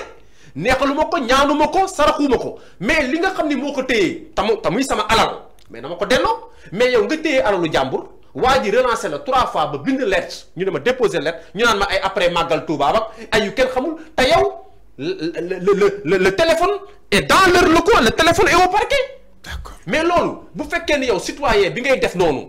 da nga jàpp ni kooku daf lay naw wala daf lay ragal Tange da ngay nax sa bopp kooku du la ragal ba faaw parce que il faut être juste dans la vie. d'accord ak responsabilité yoo mënti am ak doole boo mënti am ak prérogative yoo mënti am jàppal ni citoyen bi un jour mën naa xëy tiim la te boobaa mën naa mettre si yow. nañ def très attention. d'accord voilà kon suñu jógee foofu ci cas wu justice liberté d'expression muy cas wu Doudou Coulibaly cas wu Bougar Diouf Abdou Nguer Badara Gadiaga ak plan bi ngeen xamante ni jël ngeen ko war ko def altine au niveau des organismes internationaux yu nekk Sénégal jibi dañuy ñëw ci beneen cas muy affaire u mairie bu Dakar. ginnaaw Barthélémy Dias ñu bëri dañ jàpp ni dañ ko jaay doole injustement la ñu foqatee li nga xamante ni mooy mairie bi ci loxoom sur un décret du préfet alors que neewoon nañu amul sañ-sañ bi bërki démb ñu gis ni que Barthélémy Dias dafa dugaloon recours bi suprême war ci statué wu le 18 septembre balaa le 18 septembre li nga xamante ni mooy préfet ak ministre des collectivités territoriales daal di annoncé benn élection pour que ñu daal di remplacer Barthélémy Dias te cour suprême joxewul verdigam Barth defaat li ko yoon may en tant que force tranquille démb cour suprême joxaat Barth dëgg ne dañuy suspendre jamono ji li nga xamante ni bëgg nañ ko def le 25 pour xaarandi que ba mu joxee verdigam tey ban jàngat nga am ci li nga xamante ni gis nañ ko mu doon benn anticipation ak précipitation boo xamante ni ñu bëri jàpp nañu su dee Pastef moo ko bëgg a nangu amuñu fa ay conseillers yu mën a fal Pastef maire taxawu Sénégal moo fa ëpp ay conseillers te Barth taxawu Sénégal la nekkoon jamono ji Barth dafa jël yoonam génn ci taxawu Sénégal def Sénégal bi ñu bokk tey ban lecture nga ñu mën a defal ci li nga xamante ni gisoon nañ ko ñu war ko def. Tange Pastef musul gagné procès musul gagné procédure Pastef. waaw yi fi jot a jàll yëpp dinañ koo ñàkk. musul gagné. Pastef affaire Adji Sarr dañ leen gagné. benn Pastef. Mame Mbaye Niang contre Mame Mbaye Niang dañ leen gagné. muy Mamour Diallo. Mamour Diallo. sans Ousmane suite Sonko sans suite daf ko perte. Pastef Cour suprême barki Demba Ndiaye. interprétation loi d'amnistie. dañ ko perte. loi d'amnistie dañ ko perte. constitution bi El Malick di jéem a naan ay damay tripatouiller bis bu ko laalee. jéem a convoqué magistrat yi bis bu ko laalee ñu tëggal ko 23 juin ba mu fi dugalee benn loi pour mën a convoquer les magistrats au niveau de l'Assemblée nationale. Les magistrats sont braqués. Le Conseil constitutionnel a dit que l'article 88 dit clairement que le pouvoir judiciaire est indépendant du pouvoir exécutif et du pouvoir législatif. Ouais. C'est une disposition constitutionnelle. loolu la ñuy yàgg jàngal. loolu mooy dëgg. séparation des pouvoirs. Pastef musul gagné procès. lenn la Pastef mën def pression ak acculé ak chantage ak menace. lii la juge yi nangootul Sénégal. xam nga man Tange man yow war nga xam Tange 2021 fii la ñu fekk. invité am ba tey. ñun bu ñu jàppee ci problème mu ay critiquer procureur. Tange xam nga ni am na lu histoire effacé xëy na. mais Tange ñun on a toujours défendu la magistrature. ça c'est vrai. Tange ba muy metti ba ñuy invité fii. suñu combat loolu la woon. suñu combat loolu la woon parce que institution yi ñu doon saaga. suñu combat loolu la woon lañ doon défendre la magistrature contre ñi ko doon saaga. Tange Pastef a toujours était dans une posture de défiance par rapport à la justice. léegi nag li am ba des mooy ñoom yaakaar nañ ne ñoom si liñ yaakaar comme que gis nañu Barthélémy Dias am fi condamnation loolu gars yi ne du crime délit la kooku muy benn qui est antérieur même yaa may dégg bañ nee leen du crime délit la gis nga bu ma doon ñoom foofu laay xoolaatee samay devoir bàyyi parce que moo tax déjà loolu rek wane na ni bis bu ngeen demee si yoon on va effectivement montrer que Barthélémy Dias n'a pas été condamné pour un crime. Barth on veut le faire dañ ko bëgg a présenter comme quelqu'un boo xam daa def crime te dañuy fàtte ni ñoom Barth dañ ko jugé ñoom dañuy fàtte loolu dañuy fàtte ni Barth am na décision de justice dañuy fàtte ni Barth am na déjà condamnation bu leer naññi te loolu bu koy indee teg kanam juge bi du juge bi yow yaa koy wax ba xam crime la ak délit juge bi soo moom day xam ni lii délit la Barth n'a pas été condamné pour crime. muy premier problème. léegi bu fekkee ni yow par exemple da nga toog Tange ñu fexe malgré cela tordre la main aux articles. yóbbu affaire bi ci préfet. jël un citoyen loo xam ni ça concerne un agent municipal.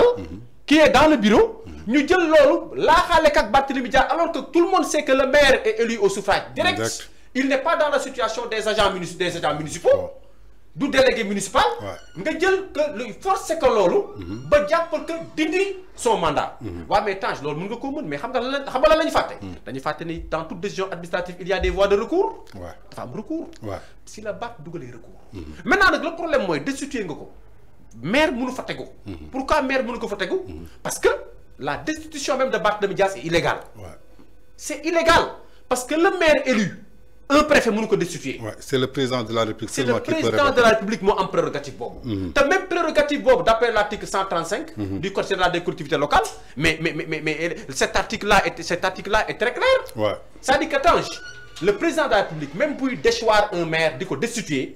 day fekk maire bi def une faute lourde ay faute de gestion. wala mu def loo xam ni franchement dans le cadre de son travail. mais kenn mënu ko continuer di ko bàyyi muy am ay responsabilités état de maire.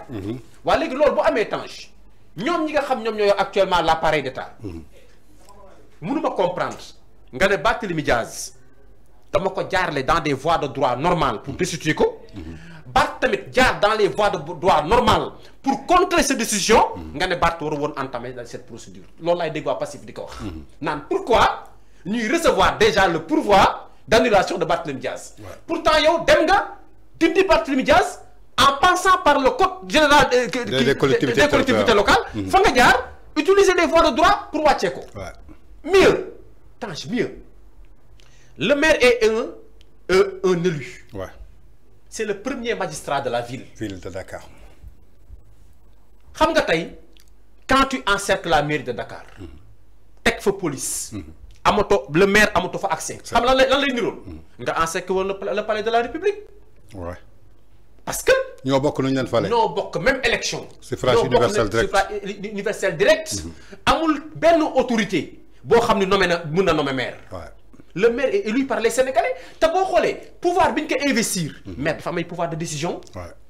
maire dafa am ay dafa am texte yu régir le maire. c'est le code des collectivités locales. moom moo wax ne c'est le président de la République en son article 135 qui doit destituer le maire.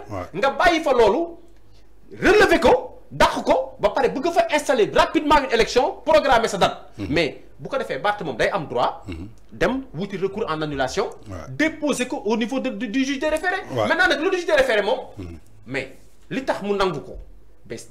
parce que arguments yi Barth utilisé ce sont des arguments pertinents. daf ko teg ci yoon. non c'est que Barth a utilisé des arguments pertinents. benn c'est vrai que le conseil la cour suprême ay délai c'est illimité. mënoo ko sàkkal fan.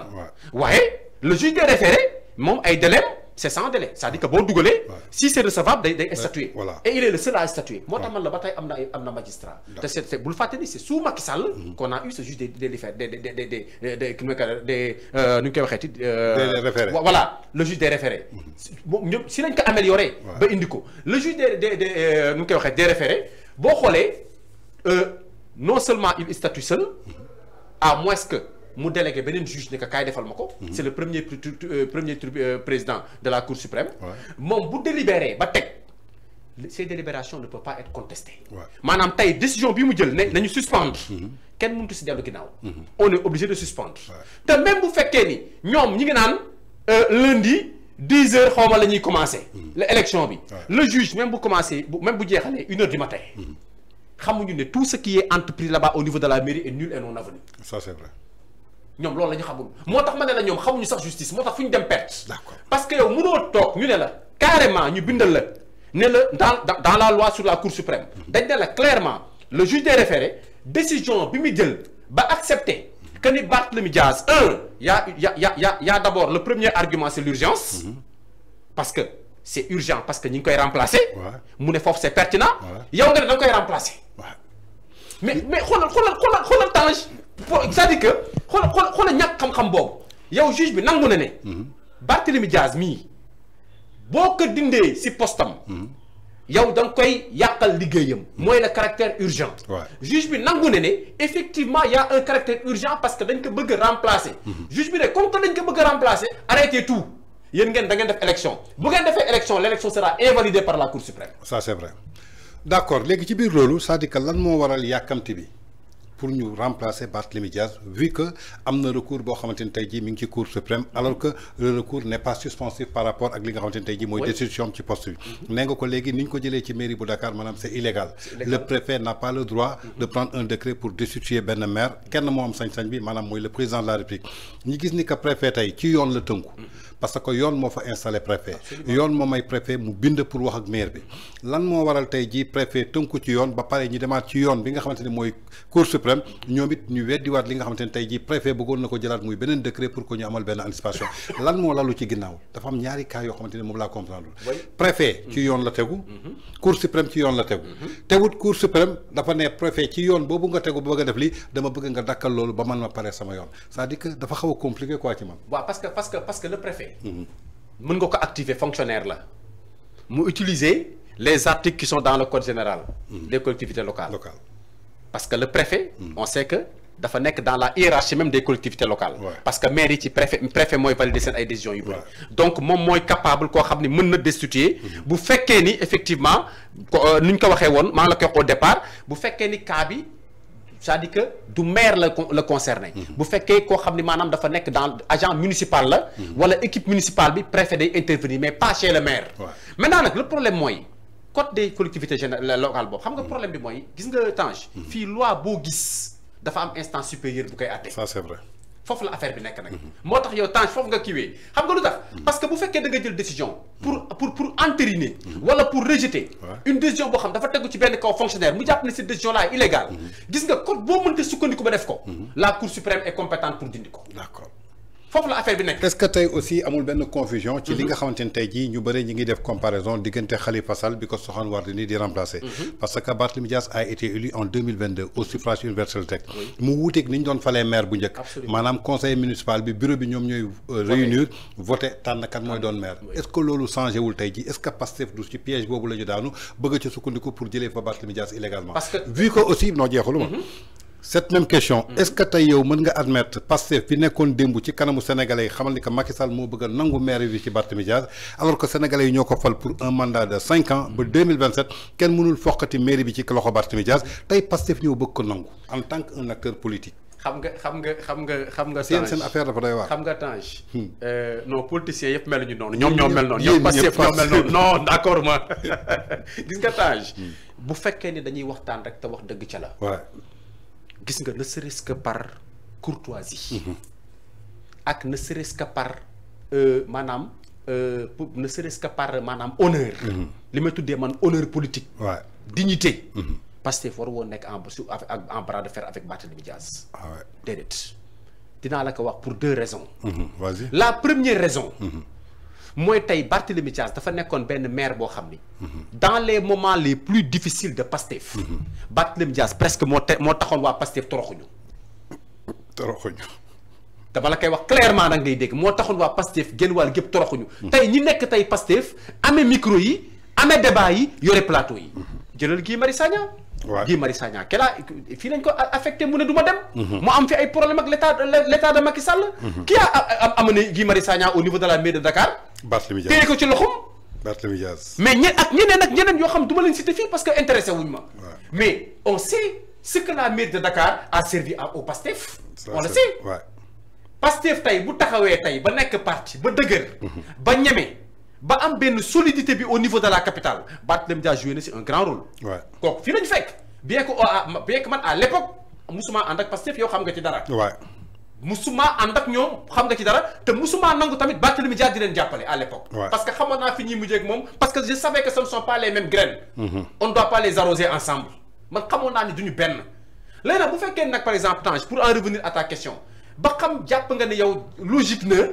tey Ousmane Sonko li mu taxaw wax ko ci la mairie de Dakar que ni c'est une mairie boo xam ni en réalité Macky Sall ne peut pas supporter qu'elle soit au mains de l'opposition. waaw que ni bu ñu laalee Barthélémy Diaz ñu dem fekk Macky Sall au palais dindi mandat bis bu laalee mandat Bart ñu dindi mandat wam. waa léegi dama lay laaj Bart mandat boobu la yore woon ba Ousmane di falu wala yoru ko woon. c'était le même mandat. même mandat. amaatul élection ci diggante bi de. non non léegi nag bu fekkee ni Bart dafa bëgg maanaam. toog di leen seetaan. mais xam nga ni Tange loolu kenn du ko seetaan. parce que Ousmane Sonko ci boppam moo njëkk reconnaître que ni dindi Bart de cette mairie illégale Ousmane Sonko ci boppam moo ñu jox élément de langage yooyu. xam nga ñii tey di ànd ak Bart Ousmane Sonko moo leen jox élément de langage. Ousmane Sonko moo njëkk a indiqué que ni Barthélémy Diaz est le seul maire légitime de Dakar. ak s'attaquer à Barthélémy Diaz c'est s'attaquer aux Dakarois qui ont élu Barthélémy Diaz et qui l'ont porté à la tête de cette mairie. waa léegi dañu bëgg ñun. Ousmane Sonko bu xëyee bis ne wii ñu ne wii bu xëyee bis na non Ousmane Sonko ñun ci wii bu mu waxoon ca la nekk ba mu dee Barthélémy Diaz wii ñun ci wii boobu lañ jàpp ba léegi li ko tax wax noonu nag kooku ay considération politique la mais tey bu Bart nekkaatoog moom kese nii may waxante gew nii bu Bart demaatoon léegi ci Ousmane Sonko bu subaa bu yeewoo suba ne leen maire bi Ousmane Sonko ko Barthélémy Diaz a ko war a yoree c'est ça Ousmane c'est un homme de circonstance. ok Ousmane léppam contexte la lim lay wax. waxuloo ko parce que daf ko gëm. daf la koy wax parce que dafa bëgg yow sa bopp nga gëm ko. ok moom gëmu ko de li muy wax yow la bëgg nga gëm ko. léegi nag Barthélémy Diaz man aw ma sax conseil bi ma koy jox dafa am juste rek recommandation boo xam ni. te toog naag moom wax ko. ok Barthélémy Diaz warul bàyyi mairie de Dakar à personne man loolu laa gëm. Barthélémy Diaz warul bàyyeeg mairie de Dakar je sais que sax man personnellement je sais que ni Barthélémy Diaz mairie de Dakar. terewu ko nelaw. il a des ambitions beaucoup plus élevées que ça. te mérité na ko aussi te mën na faa yegg. man loolu laa gëm. te je lui ai dit face à face. maire de Dakar man dama jàpp ni sax da koy tardeel mais xam nga Tange ce qui n'est pas juste n'est pas juste. c'est vrai buy jëlaat mairie bi di ko jox rakkam. wala muy jël mairie bi di ko jox militant mu topp ci gannaaw wala di ko jox adjoint am na ko jëlaat jox ko adjoint am parce que xam nga lu tax. il faut pas que l'histoire se répète. ça c'est vrai. bu ñu tàmmal Ousmane Sonko. élu bu toog boo ko neexulee mu fexe la fa jëlee. buñ ko tàmmal loolu te ça doit le combat doit commencer avec Barthélémy Diaz. ñu wan Ousmane Sonko lancer un message fort à cet état-là pour wan leen ni en réalité il y a des règles dans une république et ces règles-là quiconque ose les braver dañ lay tegaat ci yoon. moo tax moi j'apprécie dans un premier temps actuellement bien que la procédure yeggagul. d'abord le travail du juge des référés bi nga xam ne il a tout suspendu comme l'arbitre qui siffle. Sur place dans un match de football. na ñëpp arrêté ne dafa am lu may vérifier wala dafa am VAR bu ñuy dem consulter ñu xool exactement ku ci nekk lan mooy say droit ak lan moo dul say droit. moi je pense que Barthélémy Diaz est dans son droit. pour être honnête Barthélémy Dias est dans son droit. Parce que Barthélémy Dias bu nekk woon dans ses droits Barthélémy Dias déjà du mën a participer à une élection pour nekk maire. waaw moo ci jaaxal de. c'est-à-dire que loolu mooy. conseil constitutionnel moo ko validé. conseil constitutionnel moo ko validé. te recours amoon na mais mu validé. ay nit ñoo dugal recours Barthélémy Dias jàll. comment ça se fait que tey nga tourné le même conseil constitutionnel tey wala les mêmes juridictions tey ñu bëgg fa dugal candidature Barth wala mandat wu Barth en tant que maire ñoom ñu koy invalider. moi je pense que l'administration fi mu toll nii rôle am jeex na. le préfet et le sous-préfet seen rôle jeex na. ñoom waa Pastef ak Ousmane Sonko je pense que ñoom li ñu mënoon contre Barthélémy Dias. fi mu toll nii seen ay attribution arrêté na jeex na fi mu toll nii nag mbaxane dañuy dem fa mbaxane doonee benn. c'est le juge de la Cour suprême qui doit maintenant nous édifier. Et man de je ne suis pas expert en droit. waaye argument yi ma gis Barthélémy Dias présenté ko. élément d'argument yi ma gis ay ñoom Maître Doudou Ndoye présenté ko dans des conférences de presse yoo xam ne macha allah très technique. moi je pense que la mairie de Dakar ne devrait faire l'objet d'aucune contestation. Barthélémy Dias est le seul maire légitime de la capitale. kenn mënu fi indi beneen maire mais la preuve Tange jaaral côté maire de Dakar da ngay xam ne yàlla rek ay buur. gis nga Tange boo jaaree côté maire de Dakar. man moo fa jàllee en toute vitesse di dem. Tange da ngay xool mairie bi tu as l'impression que la mairie est hantée. parce que yàlla bu dogalee dara nee na lii laay def nga ne yow lii yàlla def du ma ko nangu. mais Tange da ngay def ba benn moment yow sa bopp da ngay mujj des ci xare bi wétti. mais Tange pourtant la mairie fonctionne. mais boo ko seetloo jamono yi fay Barth di nekk. muy fonctionner ak jamono ji nga xam ne ñi ngi koy jéem a fonctionner loo teg fa seen ay escadron ak ay yu kenn xamul. mais boo fa jaar da ngay yaakaar ni mairie bi dafa hanté. tu as l'impression que la mairie s'est vidée de sa substance. moo tax quelque part il y a une logique divine dans tout. il y a des choses yi nga xam ne il faut pas se braquer. le pouvoir ne doit pas avoir honte de reculer lorsqu'on doit reculer. parce que lii du defee dans ils ont tenté. La justice a tranché. Man jàpp ma ni mais Macky Sall a eu des revers ici. Il a demandé à ce qu'on annule les élections. Le Conseil constitutionnel lui a dit ça c'est pas possible. Ça ne se fera pas. Et pourtant cela n'a pas empêché à Macky Sall d'être le président de la République jusqu'à son départ. Mais Barthélémy Dias bu ñu ko delloowee maire du tere Ousmane Sonko nekk premier ministre du tere Bassirou Diomaye Faye nekk premier ministre. Comment dirais-je président de la République.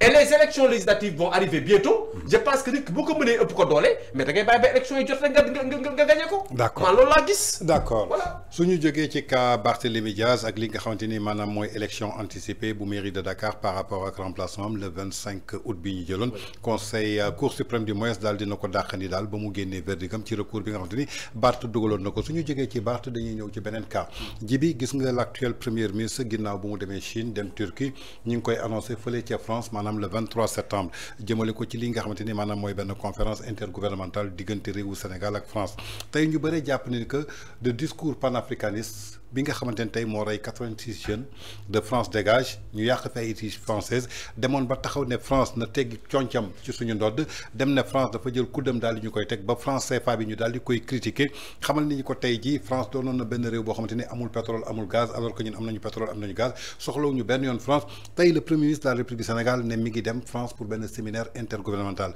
loolu lan lay reposer wu ci 86 personnes yu jot a ñàkk seen bakkan. mais ça mais Tange nee naa la Ousmane Sonko buy wax waxul pour wax dëgg day wax pour yow nga gëm ko. waaw xam nga loolu daf ko gëmloo woon nit ñi parce que contexte bi loolu la laajoon. boobu temps xale yi foog nañ ne Sénégal lépp lu fi yàq France ko yàq. waaw mais lu moo nekk discours panafricain. loolu moo nekkoon seen discours. parce que c'est un discours facile. tu n'as pas besoin de preuves. tu n'as pas besoin de l'étayer tu n'as pas besoin de l'argumenter. dee koy répéter rek bu yàggee mu nekk leitmotiv dugg ci nopp xale yi. xale yi xoolal bañ waxee France dégage. ba problème yi amee fan lañ njëkk songu les entreprises françaises. Auchan Total et cetera. les enseignes français. mais loolu da lay wan ni quelque part on a vendu aux enfants encore une fois mais du vent. on a vendu parce que un grand panafricaniste. comme ni ñu koy waxee comme Ousmane Sonko. un adepte. Je peux même dire un petit-fils de Lumumba et de l'autre là, comment il s'appelle, de Thomas Sankara, qui laisse dans son bureau trôner une grande photo de Thomas Sankara. Faut que Thomas Sankara référence là. Ouais, mais moi je ne comprends pas. Même si la France est un État, c'est un État très puissant, mais Ousmane Sonko devrait trouver les moyens de faire face à la France et de les défier économiquement. Ousmane Sonko devrait avoir un programme les Français même vont s'émouvoir de ses capacités à travailler sans leur aide. Attention, dañuy soob rek de mais France fii lu ñu dimbale kay aide budgétaire kenn xamul nu mu toll. loxo France musul jóge Sénégal. Maintenant nag on veut encore une fois comme ni ma ko waxee boo fekkee ni da nga bëgg woote loo xam ni du dëgg ci yow mais sa terminus toujours day ñaaw. parce que li nga bëggoon wane ci France tey yaa ko weddil sa bopp. yow da nga ne woon France ce sont des criminels. wax na ko fi ne France ce sont des assassins. ne France tout ce qui est ressources Sénégal France teg loxoom. avec l'aide et la collaboration de Macky Sall. waa léegi France boobu da man li may laaj Ousmane Sonko di ko laaj waa Pastef fi rek mooy. xanaa France dafa changé wala président France daa changé. Macron man de bu ma juumalee Macron mooy président France depuis boobu. bañ toogee ba léegi ñoom. te Macron te Tange Macron boobu lañ doon waxal. n'est-ce pas. di wax ak premier ministre France. di indexer ambassade France. di indexer les intérêts français. mais Tange ba fii may waxanteeg yow nii la France n'a jamais changé de politique étrangère. non France changé wul politique am de. non France ba tey li mu doon def lay def. ba tey li mu doon wax lay wax. ba tey fi mu tegoon tànkam si économie. ak ci finance ak ci relation internationale France changé wul. kan moo changé. France de changé wul. France de changé wul. ca la mu ne ku changé. non man kay xam naa daal France changé wul. président ma fa nekk la mu nekkoon ci politique am ci la nekk. la mu nekkoon ci économie ci la nekk. fii laa dégg ay sous-sol ak. ay redressement économique ak ay secteur privé ak. mais Tange. France ba tey li mu amoon ci ressource ak ni mu ko doon doxalee ak dëkkam fi mu war a jaar. ak politique économique am ba tey fa la teg tànkam. ak relation diplomatique yi muy gérer. ñoom ñoo changé discours vis-à-vis de la France. parce que ñoom ñoo daan toog ba Ousmane Sonko yeggoon na ba si ne micro RFI sax wala France 24 du ma ci wax. waaw fu mu gis dama koy sànni. kooku war naa dem conférence France. non mais loolu jógee na ci yàgg na. mais c'est que mais Tange Ousmane Sonko bu mu ñu jommal aussi. balaa muy nekk président France 24 jëlu ko kër. non c'est que man problème ban laa am Tange le problème de constance man inconstance Ousmane Sonko moo ma choqué parce que lii xam nga lu muy traduire. xam nga ku ne woon am naa programme boo xam ne c'est un programme de souveraineté. mais Tange quand on est souverain. qu'est-ce qu'on va faire en France. moom a jaaxal. bàyyi nga fi pays africain mais wax na ko barki dem bi Turquie nee na ko ñun demuñ yelwaani kenn on est des états souverains lépp lu ñuy développé ñoo koy développé. mais mi ngi ñaan partenariat gagnant-gagnant lañ def. mais mi ngi ñaan. dégg nga li mu wax Erdogan. nee na ñaanul il s'est presque agenouillé. nee na yalwaanu lan la def loolu. c'est-à-dire que quand tu dis dafa sollicité. non mais avec beaucoup d'insistance. mais ñaan la dimbale ko. ñaan la pour que mu defar. c'est la politique Tange c'est la politique de la main tendue. mais Djibi su ma ñëwee ma ne je sollicite avec beaucoup d'insistance. loolu du ñaan pour que nga dimbale ma fay sama salaire. mais Tange ku ñuy dimbal du da nga fekk da nga sonn ku ñuy dimbale da nga sonn. waaw Pastef ne nañ loolu du dimbal. mais Tange waa léegi loolu du dimbal d'accord. loolu partenariat gagnant-gagnant non amul problème partenariat gagnant-gagnant la nañu déglu ren ba déwén xool ba xam Turquie dana def ak ñoom partenariat gagnant-gagnant. Turquie moom du may xaalis. Turquie du may dërëm musuñu gis Turquie dugal xaalis Sénégal. Turquie moom du may xaalis ñun ne liñ fi gis. ay infrastructure la ñu gis yoo xam ne Turquie jàppal nañ ci tabaxal mën naa ñëw defal la mën naa indi usine courant def ñu def montage financier muy récupérer xaalisam par mois. ñun loolu la ñu xam ci Turquie parce que dañu am ay entrepreneurs ñoom. am un taux de chômage bu xaw élevé. dañuy préférer def fii entreprise pour di mën a alimenter seen entreprise nekk Turquie. parce que dafa nekk en crise. wax léegi yow bu fekkee nag yow Tange da nga dem ba France rek. desu lu dul yow. nga delluwaat fa. mais doo dellu si waat ci Sénégalais ne leen France li ma waxoon si ñoom damaa juum. d'accord man dama jàpp ni c'est ça qui est honnête parce que day tax xam nga lu tax. day tax au plan diplomatique Sénégal am lisibilité. parce que yow mënoo gëmloo panafricain yëpp d'ailleurs man je comprends pourquoi les panafricains là mèrent Sénégal. parce que de plus en plus le Sénégal se rapproche de la France. et ça c'était ce qu'on a toujours reproché à Macky Sall. le premier ministre pour man warul woon dem ci colloque boo xam ni la France ko organisé wala France lañ koy defee. dafa waroon yem dans les pays de l'Est. ay Russie wala mu yem ay Turquie wala muy dem ay Arabie Saoudite wala mu dem dans d'autres partenaires diversifier le partenariat. parce que moom danaan toog naan France amul benn njëriñ. ñun ñoo ko soxla. en fait France la ñu soxla. ñun soxlawuñu France. mais Ousmane Sonko loolu mës a nekk discours am. da doon wax naan France en réalité ñun buñ ko bàyyee sax day am problème. barki dem moo Ndiaye nga tëj ay bases françaises fii. waaye mais Tange gisoo paradoxe bi am entre tëj base française ak ndamoo ni dama war a dem réunion bu ñuy organiser France. mais y a un problème. mais yan risque moo ci nekk yaa ko wax léegi-léegi leader du parti Pastef di suñu premier ministre dafa doon koo xamante ni musul ñemee li nga xamante ni maanaam mooy discours contradictoire musul ñemee li nga xamante ni mooy vraie critique tey jii soo gisee liberté yi ñu daal di koy bafee fii ku nekk xam ne ni kat France démocratie bu mag la. Emmanuel Macron wax na ni daal di koy mbéj France ngay gis kilifa ñëw génn ñu sotti la farine wala sotti la nen est-ce que tey mi ngi xaar tey ay manifestation fekk ko foofu biir France ñu war ko critiquer tey yan risque la war a jël ndax fi nga xamante ni miinul loolu. xam nga nag France amul. moom dafa miin fu ñu koy defaree tapis rouge. waaw xam nga nag France amul tapis rouge. Tange. France nag moom amul ay policiers yi. président dañ koy saaga jam nit ñi de. président dañ koy dóor. non France c'est une grande démocratie. ça c'est le pays de la révolution. c'est le pays des droits de l'homme. bu fekkee ni da nga fay dem. mais xamal ni lépp lu la fa dal aussi yaa ko yóbbee sa bopp. parce que nag attention ñoom xamuñu ay waxuma la président sax. bu naan kenn du ko tudd sàkkatuma laa nag ay premier ministre. restreinte liberté day amu fa. non loolu amu fa. te bu fekkee ni dafa bëgg dem aussi na xam ne également mi ngi dem ci dëkk boo xam ni ñi nga xam ne ñoom lay fekki. ñoom amuñu ay complexe premier ministre wala ay complexe autorité. yaag ñëpp a yem. na xam loolu c'est le pays des droits de l'homme liberté égalité et fraternité. ñoom le principe de l'égalité là dafa am fu ñu ko teg. c'est-à-dire que il serait même paradoxal. ngay dem France di fa def visite. te doo dégg nit koo xam ne dan la wax lu la bet day xaw a metti parce que français yi nag naturellement même sénégalais yi fa nekk ñoom seen bopp bu ñuy waxanteeg président yi dañ dul sax jël gant il te parle directement. tu vois le président français ay français koy interpellé en pleine rue di am ak moom débat ak échange. te dañuy débat. te débat bi du nekk sax débat boo xam day sax basé aussi yeen respect parce que gis des fois mu wax loo xam sax da koy xaw a jàll baat parce que loolu mooy seen culture. maintenant nag moom fa muy dem. na fexe bu fay dem.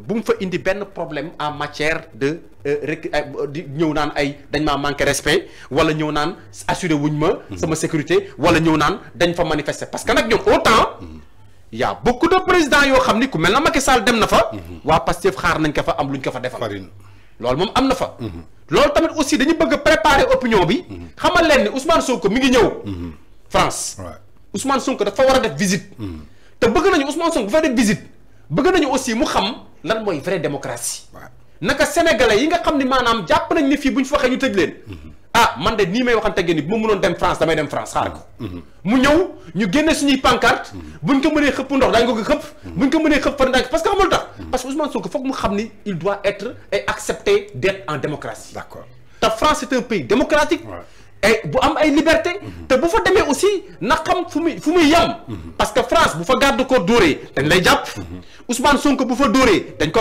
fa nar a arrêté te na fexe aussi ba buñ ko fa sulul benn dossier boo xam ça peut compromettre son voyage. d'accord foofu nag laay yem. tey ci biir loolu li ngeen bëgg a entamer lundi. yéen fii nga xamante ni mooy ci organisme internationaux yi gis nañu benn kuréel bu nekk foofu ca diaspora bi muy front de résistance de la diaspora sénégalaise ñoom Cheikh Ahmed Tidiane jiite ko fan yi yëpp gis nañ leen ñu nekk ci benn combat boo xamante ni ñi ngi dénoncé liberté yi nga xamante ni dañ ko restreindre jëm ci liberté Badara Gadiaga gis nga les amis de Farba Ngom est-ce que ñooñu tey moom amul risque boo xamante ni war na mën a jàmmaarloog ñoom ginnaaw bi nga xamante ne tey jii dinañ ko gis ci seen territoire bi nga xamante ni fa lay yeewoo. waaw parce que nag xam nga le combat actuellement gars dañ ko externaliser. waaw xam nga le combat contre Pastef. ñoom dafa am lu ñu xaw a wan ñu bare. tey les gens commencent petit à petit à réaliser que ni en réalité mais ndekete du sa dëkk rek nga mën a xeexee. mais les gens peuvent se battre aussi. mais dans d'autres continents wala dans d'autres espaces. te ça aura le même impact. déjà les gens qui sont avec le FDR là bi nekk fële. diaspora man tama leen di encourager bu baax. franchement parce que seen travail c'est remarquable. si les Sénégalais aujourd'hui ñu ci bëri ils n'osent pas manifester. ñoom ce sont eux qui ont ouvert presque la voie. ñoom ay Nations Unies la ñuy dem ay Genève la ñuy dem. maintenant nag li ci am mooy xanaa bu ñuy dem ci avion bi ñu xaw mobiliser waale boole ci waa Pastef yu bëri xool nu ñu leen yóbboo parce que ce qui est sûr mooy mais la bataille sera exportée en France. te dafa mel ni tey ñi gëmoon Pastef nekkoon France dañu commencé weddi Pastef. tey suñu gisee ku mel ni Keysi Fof suñu gisee ku mel ni Akhenaton. dafa mel ni dañu diviser wu ñoom ci seen biir suñu gisee ñoom Mame Sène suñu gisee ñoom Fatmata Dansokho ñu portoon projet bi ñoom ñëpp dañu am mbetteel ci ñoom. maanaam reculé wu audience bi nga xamante ni Pastef amoon na ko ci diaspora dafa commencé wàññi. parce que xam nga diaspora bi kenn gënu leen xam coono yi nekk fii ci Sénégal. dañ fi nekkul mais c'est la diaspora qui nourrit pas mal de gens ici. mais ñoom ñoo yónnee. Tange gars yi ñoo yor kër yi. ci lu ci ëpp. waa diaspora kenn mënu leen fay bu ñu téewoon seen loxo musiba am. dëgg la Tange ñooñu bu ñu demee ba toog li ñu doon envoyé à la limite dañ ne leen nañ ko doubler wala nañ ko tripler. mais seen charge yëpp yokku. mais ñoom seen bopp ñi am ay difficultés foofu au niveau de la diaspora te l'État du Sénégal tardera à intervenir. nga gis les politiques d'austérité yu tubaab bi teg. ñoom ñi nga xam dañ fa doon am as tuut di ko fa économiser ak di téye seen ngor. léegi ñoom seen bopp dañ nekk dans des difficultés. parce que tubaab yi les partis d'extrême droite gis nga lu ñuy yéegee ak ni ñuy amee doole en France. immigré yi gën a sonn ak ñu gën leen kii métital. mais Tange boo xoolee loolu par rapport ak kii nga xam daf la jaayoon projet. ne la à la limite bu ma toogee da ngay ñibbisi.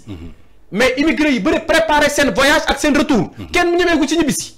mais Tange bu keroogee da ngay xam nag quelque part y a lieu mais de s'interroger parce que léegi xam nga lu tax les Sénégal de l'extérieur graaw lu tax Sénégal de l'extérieur jara bàyyi xel mooy ces gens là sont un peu en avance parce que ñoom ñi ngi pratiquer des pays yoo xam ni gis nañu un vrai état ni mu war a mel xam nañu également que ni homme politique promesse électorale am dafa sacré foofu en France et dans les autres pays Macron tey li ko gën a sonal yenn promesse yu mënul def la Donald Trump mii boo gisee muy dàq ak defi kenn xamul parce que loolu promesse électorale la woon ñun nu ñu oyofalee promesse électorale tubaab bi ak dëkk occidentaux yi oyofalee luñ ko noonu mais loolu dafay tax les gens de la diaspora ñoo njëkk bokk si ñu ko soutenir mais également ñoo njëkk bokk si ñu ko bàyyi parce que non seulement Tange dañ ko soutenir moralement téye ko politiquement accompagner ko mais dañ ci investir xaalis bu dul jeex Tange Pastef bu fonctionner di taxaw financièrement diaspora mais moo ci ëppale man ñaata nit laa fa xam yu nekk diaspora samay nit samay doom samay cousin mais dañ naan la man dama cotiser dañ la ko wax clairement mais Tange mënoo cotiser ci projet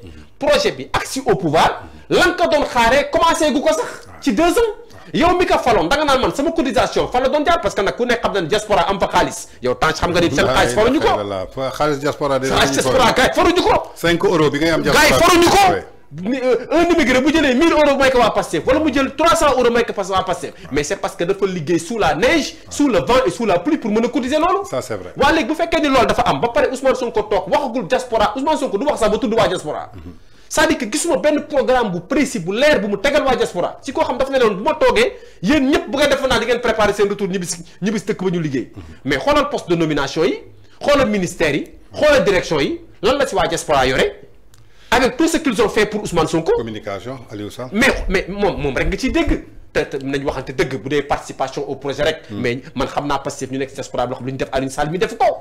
lu ñu ci daju ko ci. yaa may dégg mais y a des gens yoo xam dañu sacrifier seen carrière pour Ousmane Sonko.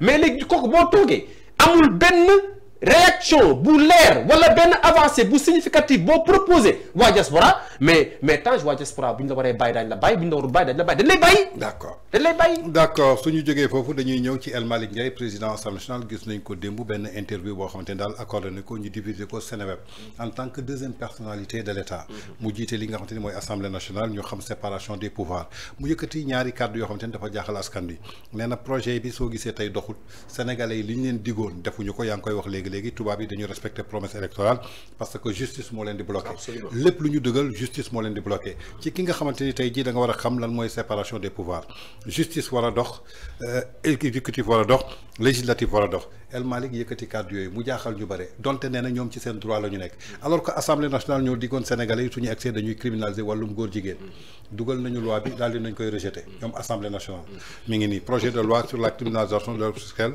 le bureau de l'assemblée nationale rejeté na ko ñoom ñu sukkandiku ci lu ñu moom muy seen pouvoir exécutif tey mënuñu bàyyil justice li nga xamante ni moom la moom mu gis ni que lii méngoowul ak suñu constitution mu daal di koy rejeté muy kàddu yoo xamante ni El Malick Ndiaye yëkkati na ko beneen bi maanaam mooy fu mu waxee ni que sénégalais yi dem nañu ba utiliser ay pratiques mystiques pour bëgg a séparer le président Diomaye ak son premier ministre tey naka nga jàngatee loolu ci ki nga xamante ni mooy suñu deuxième personnalité. gis nga Tange El Malick Ndiaye mérité wul nekk président assemblée nationale. c'est grave ça. le problème c'est d'abord le casting.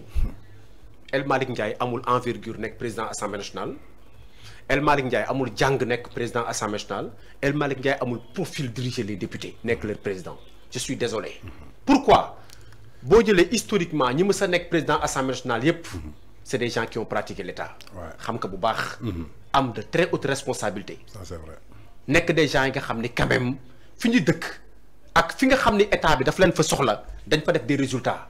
am de très hautes responsabilités. amul kenn si ñoom parmi les présidents de l'Assemblée nationale yu fi jaar yoo xam ni amul pratique de l'État bu ñëpp reconnaître ak bu ñëpp nangu. xam nga loolu c'était pourquoi lan moo tax président Assemblée nationale war a nekk ko am niveau. président Assemblée nationale dafa war a nekk dans les textes dafa war a légiférer.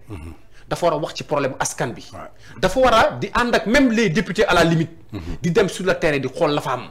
parce que moom dafa nekk koo xam ni c'est le deuxième pouvoir maanaam mën naa ne c'est la deuxième personnalité de la République. warul nekk dans ces débats de bas étage mais tey boo xoolee tey lu tax El Malick nekk ci question yi mais c'est parce que El Malick il ne sait même pas mais lan mooy président assemblée nationale mais parce que mais Tange une assemblée nationale buy liggéey Tange buy liggéey laa la wax de buy liggéey nga toog Touba inondé Thiès inondé Saint-Louis am ndox ñu naan la Kaolack ma ngay tëmb mais Tange xoolal tous ces défis environnementaux actuellement dont le Sénégal aujourd'hui est confronté. ñu soxla woon tey une assemblée nationale boo xam tey dafay nekk au chevet de la population. ñu convoquer le ministre de l'assainissement woo ko ba mu ñëw laaj que lan moo tax inondation bi ñu toll ci tey jii à ce niveau fan la investissement yi jaar. lan moo tax état bi investirul ci inondation yi ak li ñu daggoon ci budget pour que dans les inondations fan la décaissement yi toll ak fan la plan d'urgence yi toll mais El Malick Ndiaye si loolu lañ ko waroon woo mu woote en session extraordinaire mais ñu statuer ci problème inondation yi trouver ci ay solutions mais par contre qu'est-ce qu'on voit on voit un El Malick Ndiaye qui est là qui regarde la posture de la justice neexu ko mu naan ay justice bi daf ñuy xeex xam nga moo fexoon temps yi kaw ne am na ñoo xam dañ dem à l'étranger di yàqal Sénégal xam nga waxoon na ko fi il est dans ça moom El Malick mooy ki nga xam ne moom pour moom lépp complot la El Malick moom c'est-à-dire que moom théoricien du complot la mais est-ce que du Pastef ñoo gëm loolu nit ñi non xam nga moom non c'est-à-dire que maanaam El Malick c'est-à-dire que moom waxam moom loo wax day jaay xam-xam ak di wane ni lii am na complot fi mu toll nii déglu ko léegi nga dégg mën la justice bi daf ñuy complot ay affaire Adji Sarr moo théoriser complot bi. lii complot la. Ndeye Khady Ndiaye mu nekk yow ci complot bi nga bokk. ma ne la bientôt daa dégg mu ne magistrat yi dañuy complot parce que moom il est dans ça c'est-à-dire que il est dans les détails. mais magistrat Macky Sall yi dañu doon complot ñii seen ay magistrat lañu. magistrat mais Tange. Macky Sall cour suprême de rejeté wu fi seen ay décisions. yu dul jeex. Serigne Mbaye Thiam dugaluñu fii avec les élèves maîtres. du dul jeex. boo xam dafa dàqal élèves maîtres dem cour suprême. ba ci repoussé élection présidentielle élection présidentielle débuté wuñu fii Macky Sall conseil constitutionnel. ba mu neex waa léegi xanaa ñoom dañ jàpp ni kon ñoom conseil constitutionnel cour suprême ñoom lañ fi nekkal. mais ce gars se trompe lourdement moo tax man la El Malick Ndiaye mérité wul nekk président assemblée nationale. parce que ku mérité nekk président assemblée nationale war nga am un respect vis-à-vis des autres pouvoirs. parce que boo demee tey ba bëgg. moo tax temps yii si kaw nga doon dégg ñu naan la dañuy voter loi boo xam ni modifier le règlement intérieur de l'État de l'Assemblée nationale pour que les magistrats ñoo fa di àtte temps loolu benn affaire rek moom ci mettre ci kaso bi la ma fekk. waaye loolu bañ ko doon def. buntu Assemblée nationale kenn duñu fa jut parce que kenn du accepter ku mel ne El Malick Ndiaye di soumettre des magistrats. waaw mais loolu élèves CM2 yi sax newoon nañu lii bés bu ñu ko voté su demee fële dañ koy daal di rejeter. ñoom bu ñu bëggee juge yi di def décision bu baax si ñoom. léegi imaginer Cheikh Bara Ndiaye war a àtte benn magistrat. mais dafa am exemple rek laa joxe. mais dama lay jox beneen preuve Tange. jour bi ñuy def les assises sur la justice. dañu teg ay Cheikh Bara Ndiaye. teg ay liveur. teg ay taalkat. ay saagakat ñu jàkkaarloog magistrat yi di leen xas. yow fekkee nga rencontre boobu. fii la ñu fekk. mais magistrat yi toog ay waa Pastef di leen xas. fekkee nga loolu. léegi nag nga defee ni loolu magistrat yi daañu ko gis. ba pare di nangu man gis nga Tange man actuellement. benn conseil dong laa joxe bu ma ko mënee ci magistrature gis nga Tange. magistrature bi nañ grève. trop c'est trop. xam nga lu tax ma wala ko. le syndicat des magistrats du Gabon. ba leen le militaire la bëggee fontoo bëgg leen yàpp. te kooku militaire la yor ay armam. ñëw jël pouvoir bi bëgg jaay magistrat yi maa falu. magistrat yi bañ ko joxee quelques motions déggu lu mu leen wax magistrat dañuy yeewu suba nekk àttewuñu kenn. soit nga génnee sa loxo ci magistrature bi wala dëkk bi magistrature doot fi am mais militaire dafa dellu ginnaaw. moi je pense qu'il est temps que les magistrats prennent leurs responsabilités. parce que un président de l'Assemblée nationale amul droit di def réflexion bi sur la magistrature. d'accord naan ay bu ñu defee benn yoon ñu dindi ñu defaat benn yoon dindi leen di effacer kan ngay effacer les magistrats ngay effacer. d'accord te nag ñu ngi leen di xaar Tange. bis bu ñu fi jéemee tripaturer la constitution ñu tëggal leen 23 juin bi bis. d'accord te boobaa nag dañuy ñaan yàlla procureur na ci génn. magistrat na ci génn bàyyi ñoo ko waa Pastef. parce que kenn du accepter que la magistrature se soumette au pouvoir de Pastef duñ ko accepter. d'accord.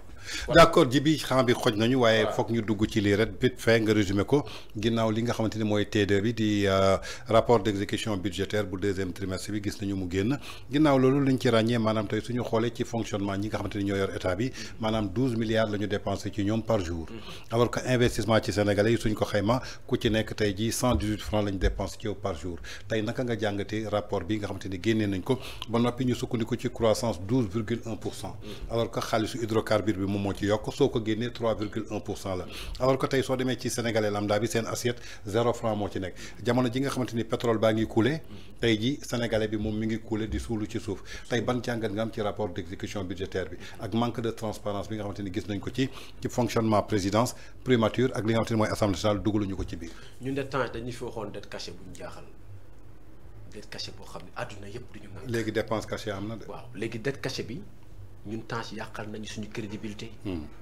yàqal nañu suñu ay bor investissement yaa ngi nii. investissement 12 milliards de francs CFA pour 18 millions de Sénégalais. Voilà. mooy 667 francs. voilà 667 francs. oui maanaam. par mooy mois at bi. waaw at bi mois bi muy 111 francs. oui su dee par jour la 4 francs CFA la ñuy dépensé ñeenti xam nga dafa dañ ko lii ñu def nii. mooy li ma la wax xam nga Tange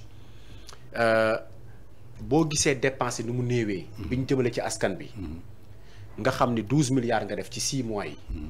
boo ko tasee si at bi mu jox la 667 francs. bu fekkee par jour la mu nekk par mois la mu nekk 111 francs. bu dee par jour la sénégalais bu nekk 4 francs la ñu mën ci moom maanaam ñeenti fistine. gis nga Tange loolu boo ko xoolee. da ngay comprendre lu tax bëgguñu la war ñoom lu ñu dépensé. parce que ça va te choquer. pourquoi moo wax la ko Tange primature ak assemblée nationale ak présidence de la république kese laa wax Tange. buñ ñu ci dimbale woon rek maanaam waxuma la jël budget bi de maanaam xaaj seen budget rek Tange. tu vas voir que y a beaucoup de problèmes ponctuels loo xam ne Sénégal fi dootu ko fi gisati. parce que man li ma wóor teewul mooy liñ leen di jox dafa sax tolloowul ak seen liggéey pas Tange nga defee ni El Malick mii budget bi ñu ko jox mérité na ko. jaaxal nañ la. non dañuy waxtaan Tange El Malick ban travail la abattre ba mu toogee ba léegi pour mën a mérité ñu koy fay li ñu koy fay ak avantage yi mu am dégg nga El Malick indi benn loi. wala inspiré benn loi wala voté lu benn loi wala taxaw Sénégal ci benn problème boo xam ñëpp xam nañ ne problème bi El Malick moo ci génnee xam-xam. voté guñu benn loi. amul dara lu mu def fu mu toogee ba léegi. non non lu dul sañse niroowaale ak toog di menacer nit ñi. président assemblée nationale pour la première fois ma gis président assemblée nationale boo xam ni du toog semaine tawul journaliste émission. président assemblée nationale moomul ces sorties médiatiques là le président de l'assemblée nationale il est au perchoir dafay toog di légiférer. te kuy légiférer da nga war a neutre. kenn warutul sentir ki fi nga far xoolal le cas de Moustapha Niasse mais y a beaucoup mais xoolal le cas de Mame Diop. mais dañ daan toog même boo daan xam ni bokk nañ ci parti mais buñ daan toog di légiférer daaw a sentir benn yoon seen ay émotion wala nga sentir seen far wala nga sentir seen appartenance. daan nañu quand même am un minimum de distance par rapport aux députés des différentes sensibilités. toogaay boo xam da nga xam ni kii toogaay kilifa la. mais yow toogaay boo xam tey mës nga dégg Moustapha Niasse di wax ci justice da nga ko mës a dégg. gisoogu ma ko mës nga gis Amadou Mame Diop di wax ci justice da nga kaa mës a dégg. non mës nga dégg Pape Diop en son temps di xas di xas magistrature da nga kaa mës a dégg. non El Malick lan mooy son problème di dugg ci dans les querelles politiques du yoon du yoon. maintenant nag gis nga Tange gis nga dépense man leen dooguma ci metti man dama foogoon ni Pastef régime la boo xam ni ñëpp a waroon nëbb li ñuy def sauf ñoom. parce que Pastef dafa ñëw jaay ñu transparence génnee mbootu Sénégal yëpp weer ko. ñu naan leen dafa am sax ñu ne woon Ousmane Sonko li nga génnewee mbootu Sénégal yi baaxul war a koon weer xam nga lan la waa Pastef tontu. dañ ne même buy métti nañu wax dëgg.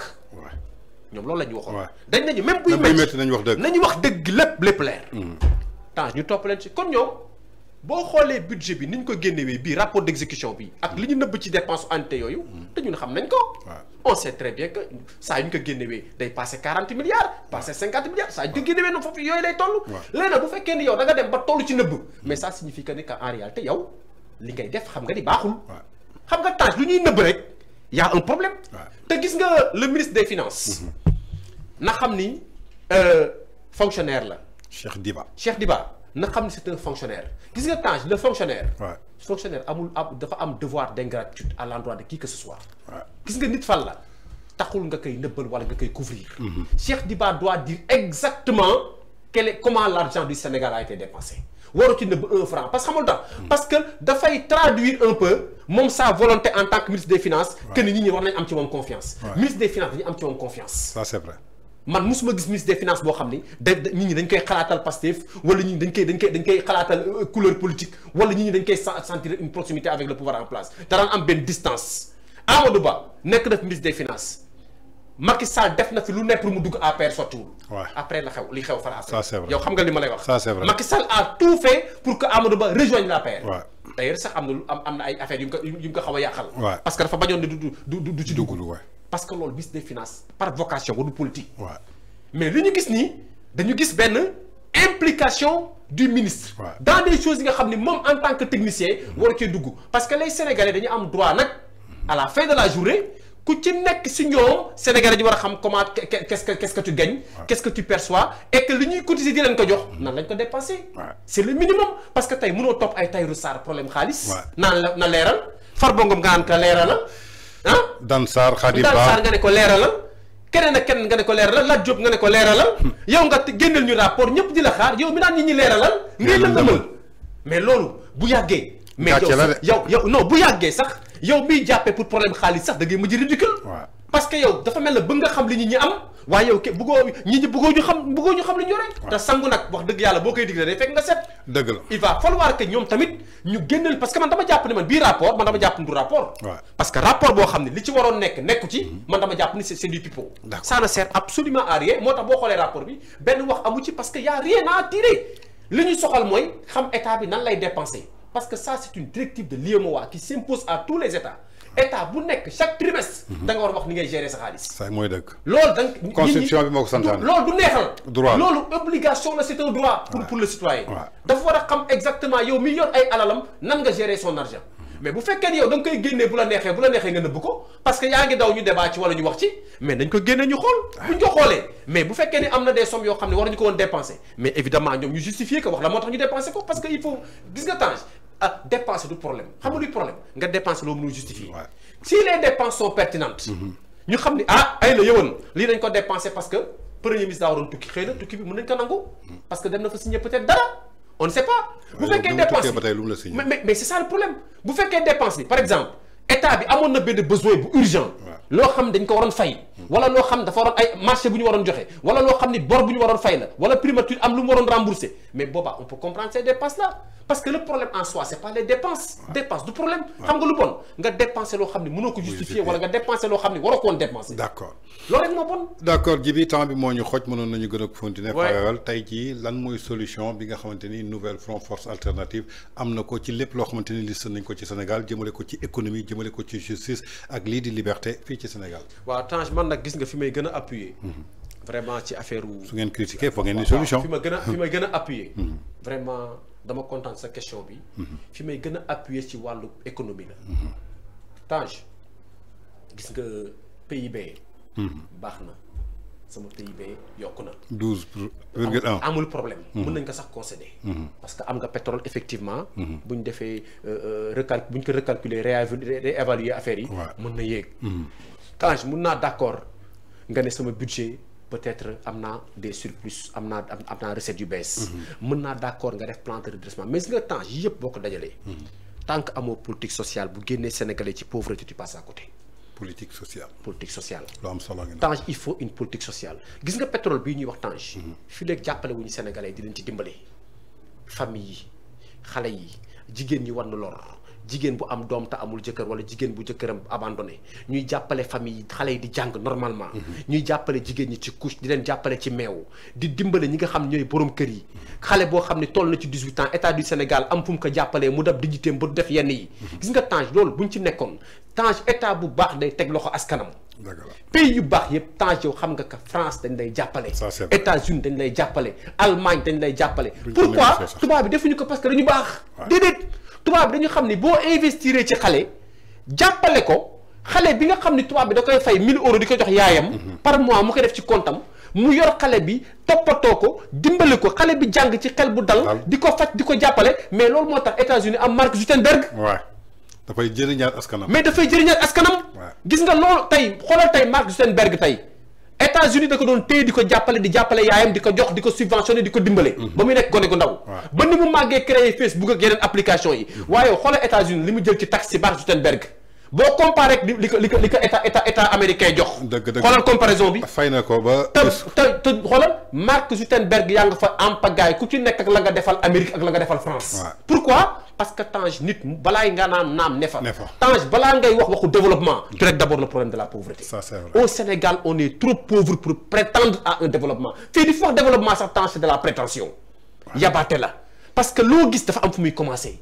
population pour mu mën a xelam dal mu mën a liggéey efficacement Tange yow Tange nit da ngay gis nit ku ne la tey aw ma envie liggéey nga ne ko lu tax mun la yoruma dara. parce que doo motivé wu sax mais doo motivé wu. te gis nga Sénégal y a du potentiel. mais ñu si ëpp seen potentiel lan moo koy rey parce que fi ñu war a yegg dans la vie pour exploiter ce potentiel là état accompagné wu leen. amuñu moyens yu ñu ko defee amuñu capacité financière yu leen fa yóbbu.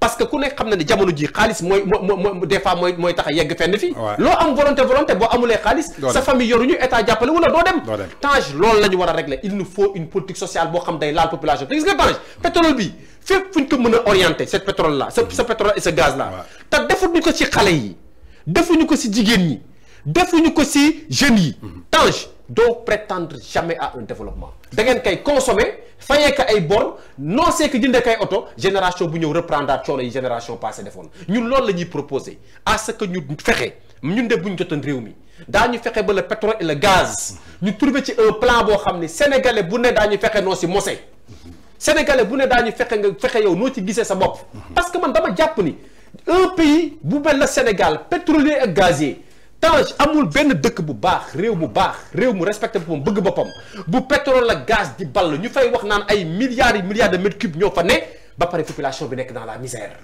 loolu dañ ko war a soppi moo tax gis nga boo xoolee dans la constitution. dañ ne la les ressources naturelles appartiennent au peuple. pourquoi mu appartenir au peuple parce que ba Sénégal ba léegi peuple bi kenn jox ko dara. état mooy joxe. moo yor alal ji moo koy fay ñu koy liggéeyal ak ñu diriger état bi le peuple en général ay miettes lañ leen di sànni seen dara matul léegi nag pour la première fois législateur bi comprendre que ni en réalité ressources naturelles yi kenn waru ko dugal fenn di ko jox état ressources naturelles dafa war a laal population yi ba population yi yëg seen bopp loolu bu ñu ko defee moi je crois que ça servirait à permettre à ce que la population bi nga xam ne moo fi nekk tey en tout cas yii passé xaw ma mais génération yii di ñëw ñu nekk une génération boo xam daañu leen jàppale ñu éloigné de la pauvreté et de la misère moi je pense que loolu moo ñu d'abord génne ci sous-développement parce que nag dans tous les pays muy États-Unis Chine li ñuy bare y a des millions de Chinois yoo xam ne Chine da leen di jàppale ci ay aides sociales. Ça c'est vrai. Des millions de Chinois France. waxaalewu ma ko ay États-Unis waxaalewu ma ko. Canada moom dama ko jëlale. mais parce que ils ont compris que le développement passe par l'humain. Il faut travailler sur l'humain. D'accord. Voilà. Merci beaucoup Djibi Ndiaye jiite li nga xamante ni maanaam mooy nouveau force alternative front alternative muy ENEFA ginnaaw nag ñëwoon mbégteeg bànneex dalal ko suñu plateau. Djibi di la remercier bu baax a baax. di leen jox dig daje beneen yoon ci beneen édition spéciale. Merci beaucoup à la prochaine et bon week-end. Merci beaucoup. VIP People TV.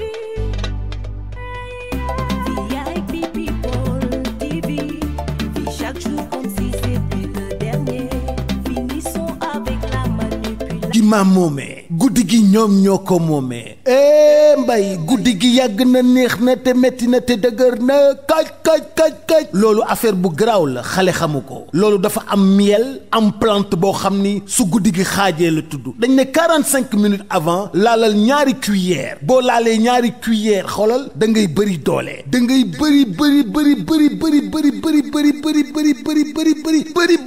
bëri doole guddi gi neex lool yàgg lool livraison à domicile c'est possible kon li may wax xam ngeen lan la miel la ak ay plante loolu nag mi ngi jugee Paris mi ngi tudd la nuit nous appartient wooteel 77 751 59 59. ñi ngi bàyyeekoo Sacré-Cœur 3 ñu livré la ko yée guddi gi day neex lool guddi